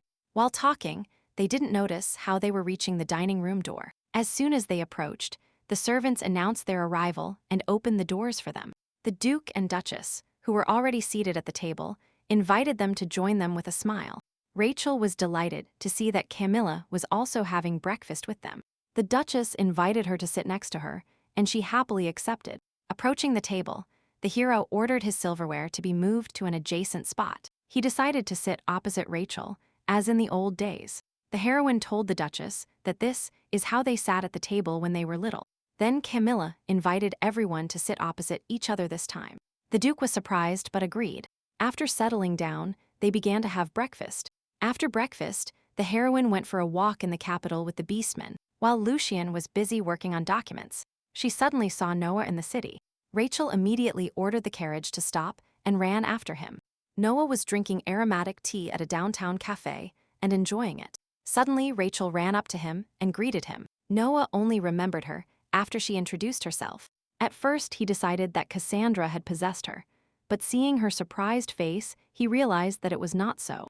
Rachel was happy to see Noah and decided to ask him about Lucian, since Lucian didn't want to talk about him. To make it easier for them to talk, Noah invited Rachel to have a cup of tea with him. While Rachel was busy talking to Noah, the beastmen announced that they would wait for her nearby. The hero was extremely surprised to learn that Rachel had left the mansion. Amber told him that she had gone for a walk in the capital. Lucian was furious because he thought the heroine was resting in the room. He was very afraid that something might happen to her. Seeing his concern, Encho offered to help him find his sister. Lucian tried not to pay attention to him and avoided communication. Since Lucian flatly refused his help, Encho thought it might be better to hide it on purpose.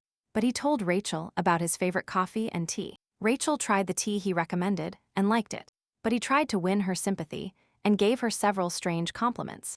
Observing his behavior, Rachel understood why Noah and Lucian could never get along. Suddenly, their conversation was interrupted by Lucian, who burst into the cafe worriedly. Rachel was very surprised to see Lucien. Seeing Noah next to Rachel, Lucien angrily asked him what he had to do with her. The surprised boy replied that they were just having tea together. Then Lucien said that, with their permission, he would join them too. Then, Rachel and Noah began to talk about Rachel's debut and her appearance that day. Lucien, watching them silently, could barely contain his anger. He showed with his whole appearance that he did not like Noah. The heroine was disappointed, because the relationship between Lucien and Noah did not seem like a romantic story. Unable to endure Lucien's piercing gaze any longer, Noah said goodbye and left. Rachel had no choice but to say goodbye in return. After he left, the excited hero asked Rachel why she left without saying a word to him. Rachel explained that she simply didn't want to distract him from his work. Lucien was very worried about the heroine, so when he saw that she was healthy and safe, he hugged her tightly and asked her not to do that from now on. Seeing him in this state, Rachel couldn't even get angry.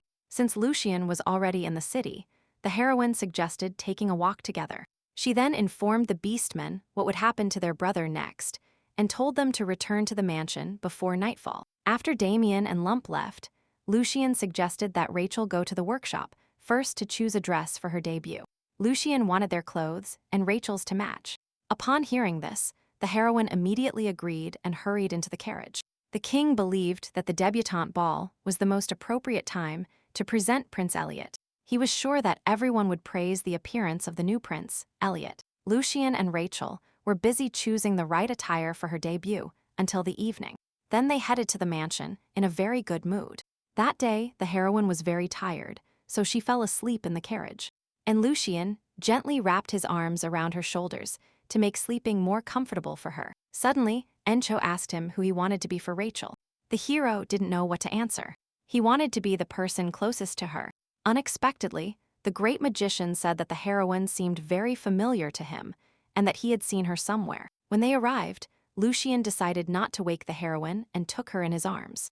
A worried Duke ran to meet him, very concerned that they had returned too late. Lucien told him that they had been in the study this whole time. The Duke tried to reprimand him for walking late at night, but Lucien didn't listen and returned to the mansion as it was cold outside. The Duke was confused because he didn't even have time to say anything properly.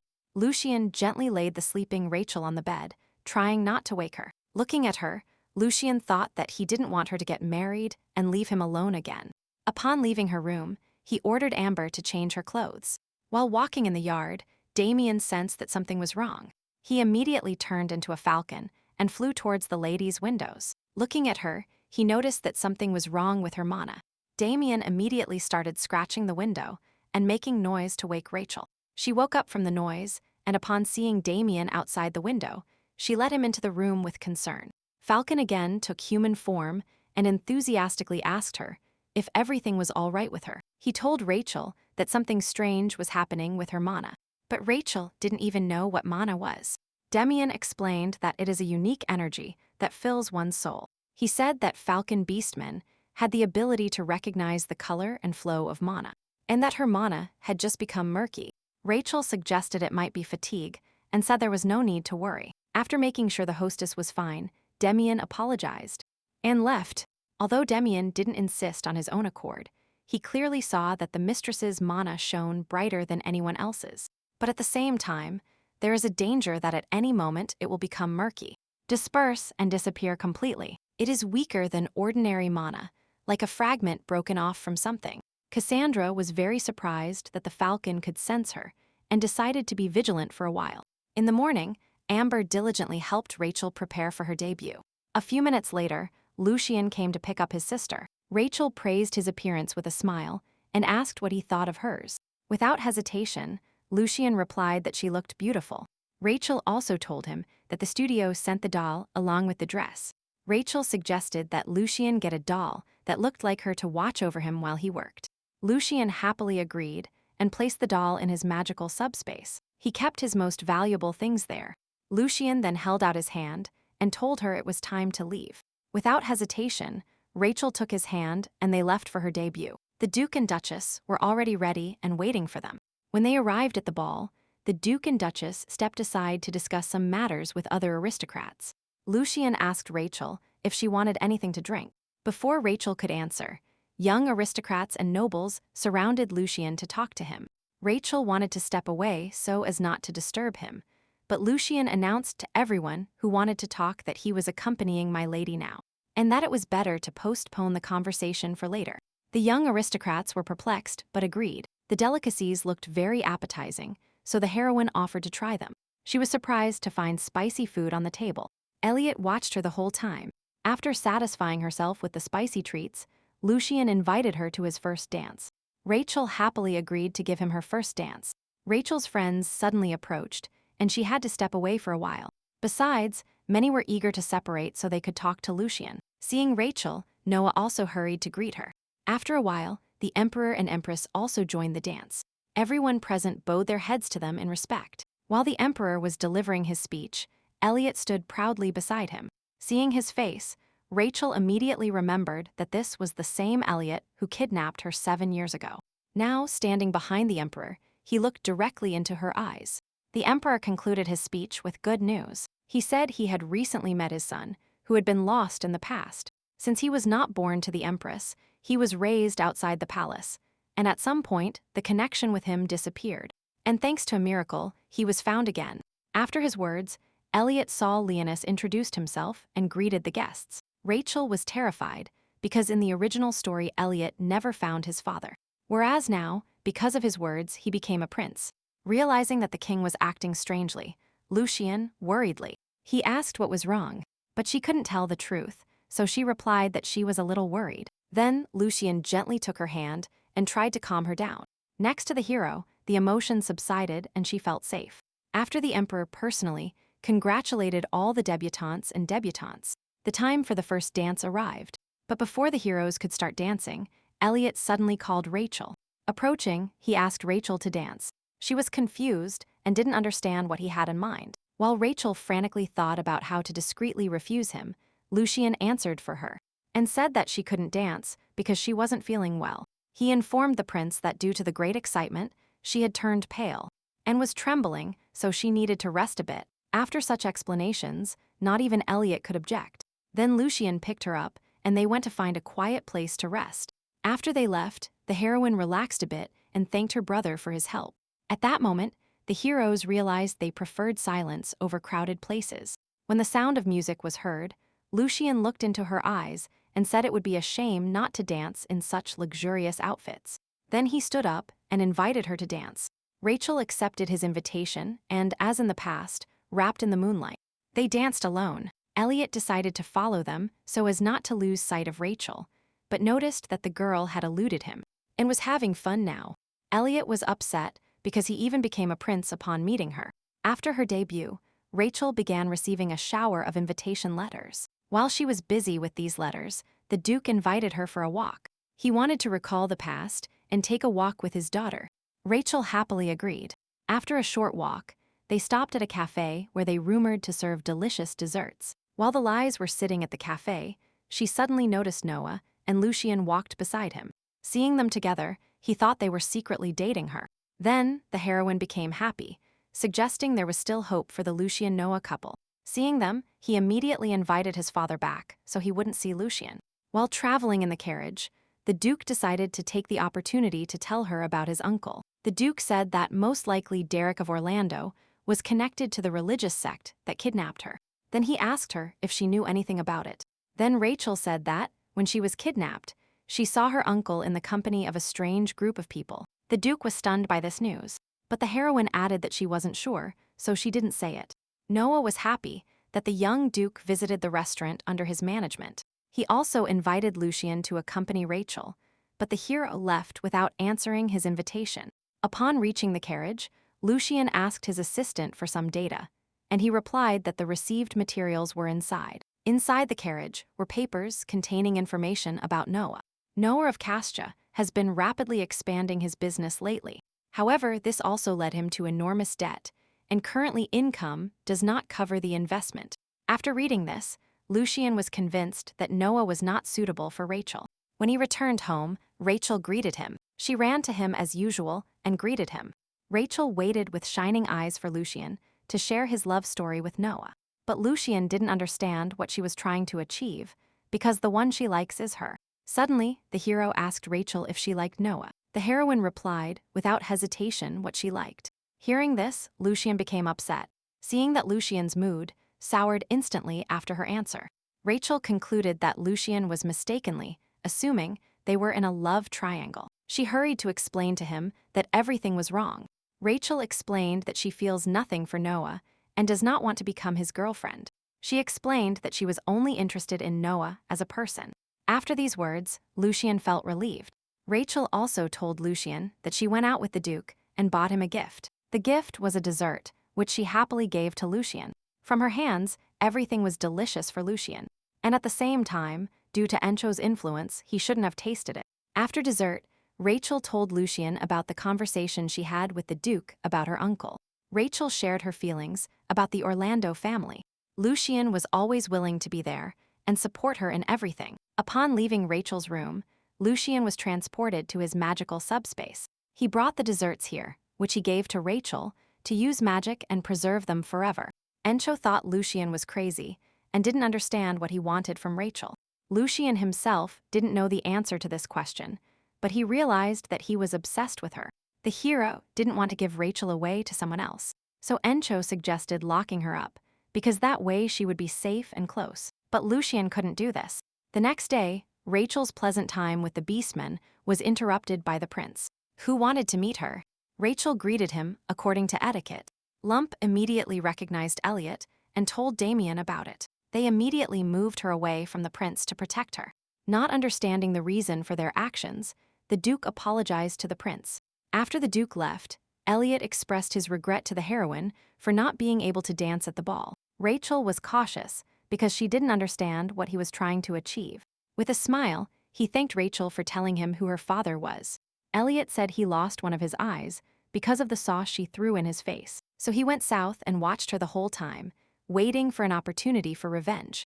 However, she seemed pleasant to him, and he took a liking to her.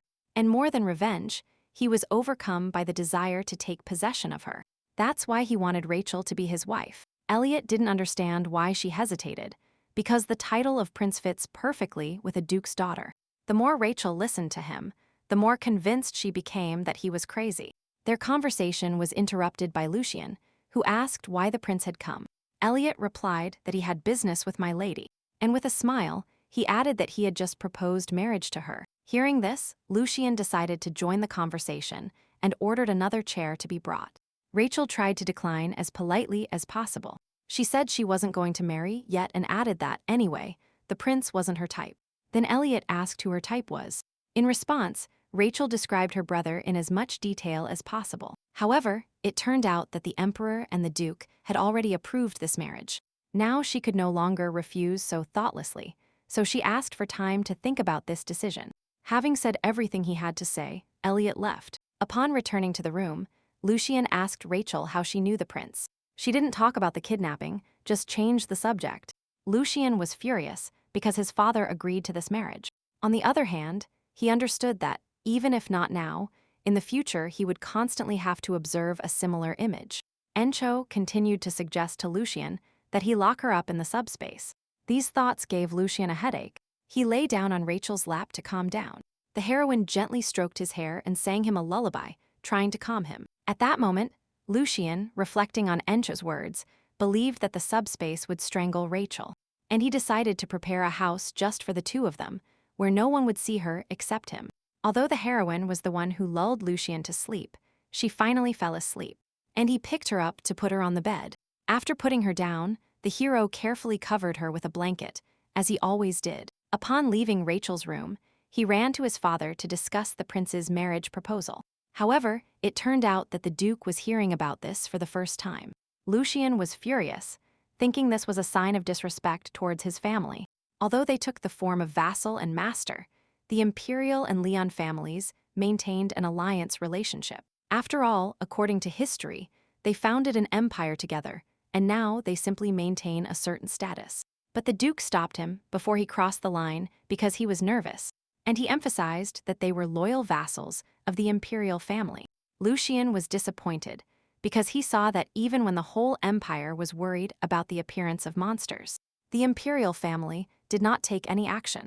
To prevent similar incidents like the prince's from happening again, Lucian insisted that his father pass on the title of duke to him. Upon waking up, Rachel discovered that the Duchess was calling her and ran to her. Camilla was very worried about something. She needed to talk to the Duke, but couldn't gather the courage, so she asked Rachel to accompany her. The heroine happily agreed. The Duke rejected his son's proposal because he believed it was too early for that. But Lucian stood firm, because over the years he fulfilled all the duties of the heir. And even more, everyone, both inside and outside the estate, recognized the hero as the owner of the Leon family. And only Peter didn't know it yet. And now Lucian no longer asked, but demanded that his father give him the title. Otherwise, he threatened to take it by force. The Duke became angry at his son's behavior and grabbed him by the neck. But Lucian was no longer the age to silently accept his beatings. Their argument was interrupted by the unexpected appearance of the Duchess and Rachel. Seeing this scene, Camilla assumed that the Duke was treating Lucian the same way as before, and demanded an explanation. The Duke tried to explain the situation to her, but she didn't listen. Suddenly, she bowed her head in front of him and admitted that it was her fault, and that Lucian was not to blame for anything. She blamed herself for loving Peter too much, and hoped that in time he would love her too. Then she told the former Duke about him and Liam. Peter was stunned by this news. The Duchess cried and asked for forgiveness. She admitted her guilt and tried to accept it, but she didn't want the Duke to hate Lucian. Because the child was not to blame, the Duke was in shock and didn't even know how to react to her words. Camilla felt sick from severe stress, and he only ordered her to be taken to the room and to call a doctor.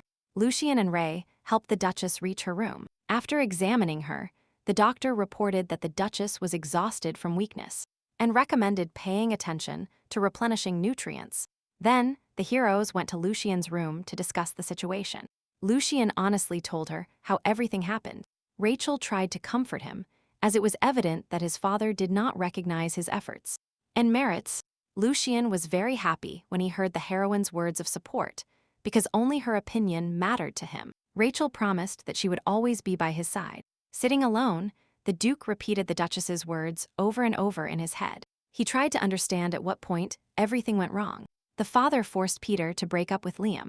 However, marrying Camilla was purely his decision, but he could not fulfill his marital duty. And the Duchess developed a mental illness, and his son Lucian wasn't like that from the beginning. As a child, he desperately sought his love. Now, after putting everything into perspective, the Duke realized that Rachel was right. Only because of his resemblance to his grandfather, the Duke treated the innocent child unfairly for a long time. His whole life, Peter considered himself a victim, but to his wife and son, he was a tyrant. Realizing his mistakes, the Duke began preparing Lucian to accept the title. However, both he and the Duchess isolated themselves from everyone. The fox, who had been asking to change his name all this time, finally got his way. Since the plot was already different from the original, Rachel decided to return his original name, Oscar. Oscar was incredibly happy with his new name. Lucian suddenly joined them and asked Rachel to help him with something. He asked her to help him sort through the invitation letters. The heroine gladly agreed because she understood that Lucian was already very busy. The hero only wanted to be in the same room as her. However, now, looking at her, he wanted her to sit next to him. Having completed her task, Rachel offered to help with other small chores. There were no tasks yet and they decided to have tea, but while waiting for the maid, the conversation turned to Lucian's future partner, and Rachel said that no matter who it was, she would always support him. Their conversation was interrupted by the maid, who, at the heroine's request, brought tea and grapes. Rachel fed her pet again, but this time, the hero also decided to feed her. Now, being so close to her and seeing her charming smile, he realized what he felt for her. Realizing he had feelings that were not friendly towards her, he suddenly took her in his arms, and then squeezed her tightly in his arms. Rachel was confused because during all this time, Lucian hadn't said a word. Encho continued talking incessantly in his head, offering him the easiest way, an effective way to capture her totally and completely. But he pushed these thoughts away from himself and promised Rachel that later he would tell her about his loved one. Lucian had already decided for himself that, regardless of Rachel's answer to his feelings, he would never let her go. The next day, Rachel sorted her invitations to social events. She found it difficult to select the most important ones, and the Duchess was in no condition to help with the matters. The same could be said of the Duke. Suddenly, the Duchess called her, and she ran to her.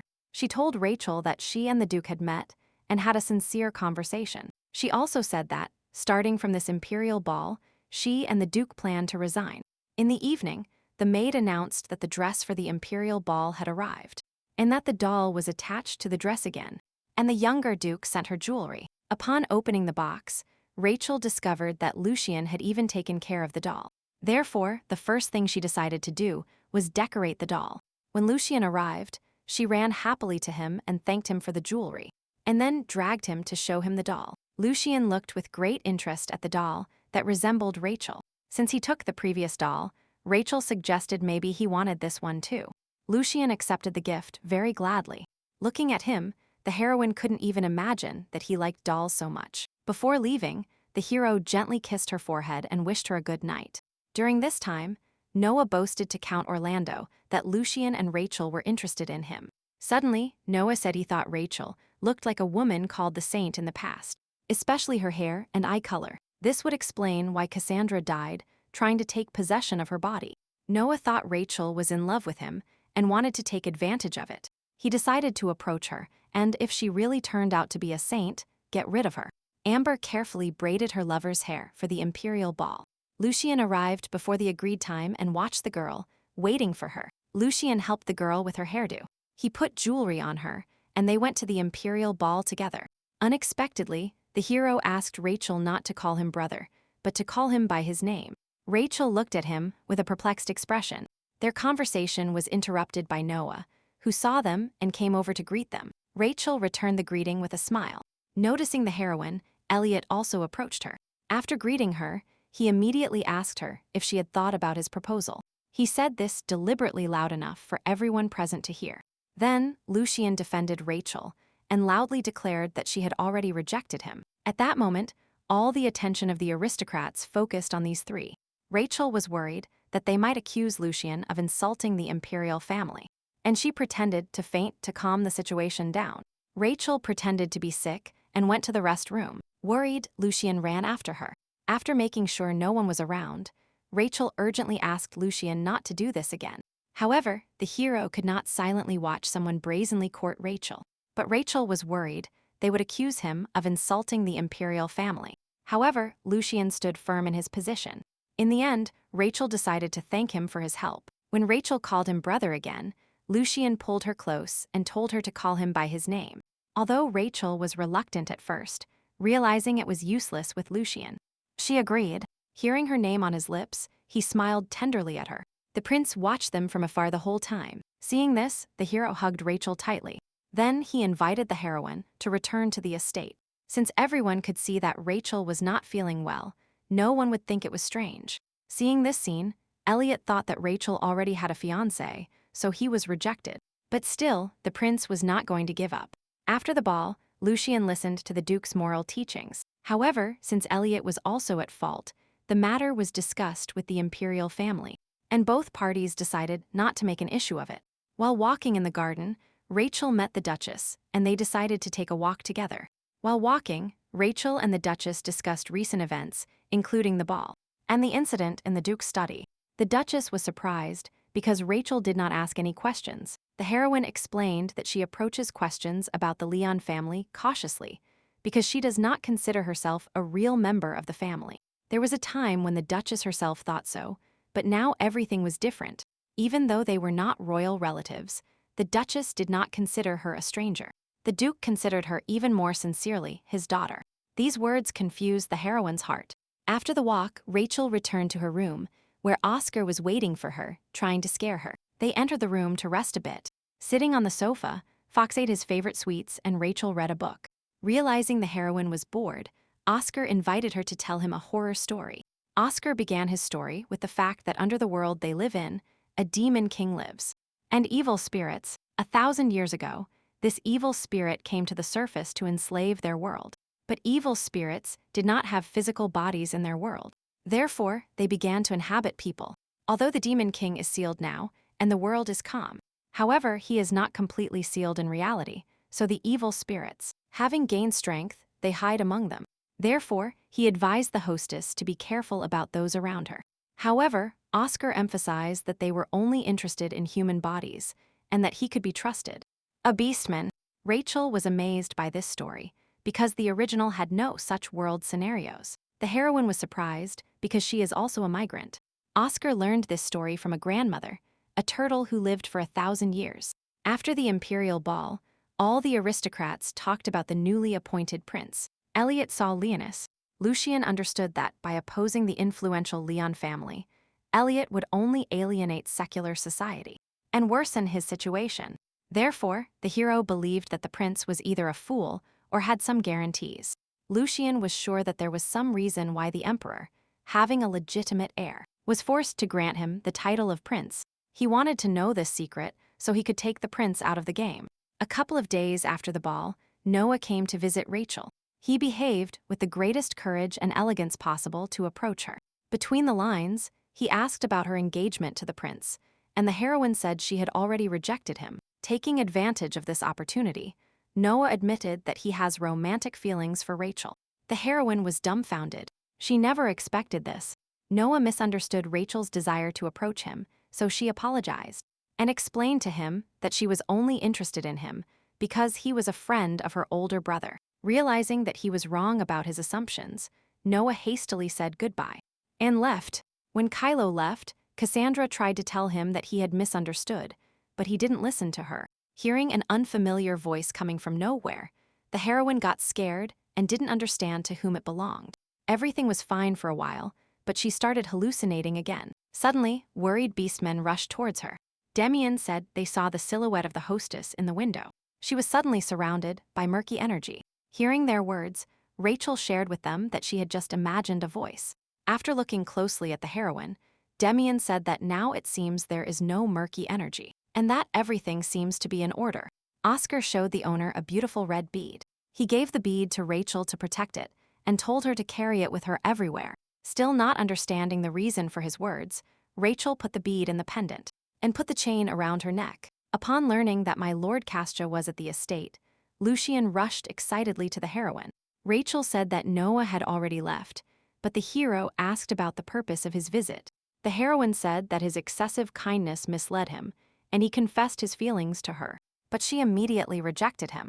Upon waking up in the morning, Rachel was surprised to find Lucian sitting in a chair next to her bed. Embarrassed, she yelled at him to leave, but Lucian looked into her eyes tenderly and said that she always looked beautiful. Lucian reminded her that they needed to go to the jewelry store and suggested they take a short walk. Now, having become a duke, he could do whatever he wanted, and no schedule had power over him anymore. Upon learning that the title transfer process was completed, the heroine was also happy, because from now on they would be able to spend time together whenever they wanted. Upon arriving at the jewelry store, the hero first decided to look at samples of precious stones. He told the heroine that he was going to buy a ring and asked her to recommend her favorite gems. She had no particular preference and thought of a yellow sapphire that matched the hero's eye color. After a long search, they finally found a suitable stone. Rachel also designed the ring. After a long and intense search, the stomach made itself known. Realizing the heroine was hungry, Lucian suggested they go out to eat. The tasty and satisfying meal improved her mood and filled her with energy. Suddenly, Cassandra reappeared and told Rachel to enjoy her last meal.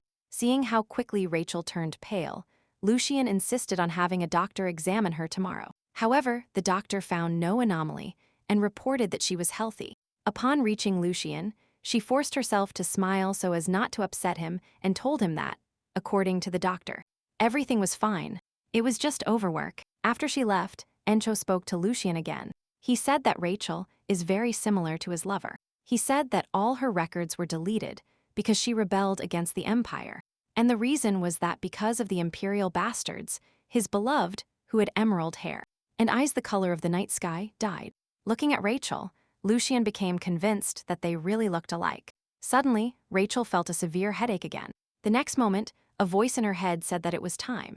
It demanded that the heroine give her body over to him. Then Rachel fainted. Upon opening her eyes, the heroine discovered that scenes from her past life were passing before her. The first excerpts are from the day she met her adoptive parents. They were kind to her and affectionately called her daughter. At that moment, Lucian tightly embraced her lifeless body and tried to scream at her. He asked her to open her eyes over and over again. The hero took her in his arms and ran to the doctor.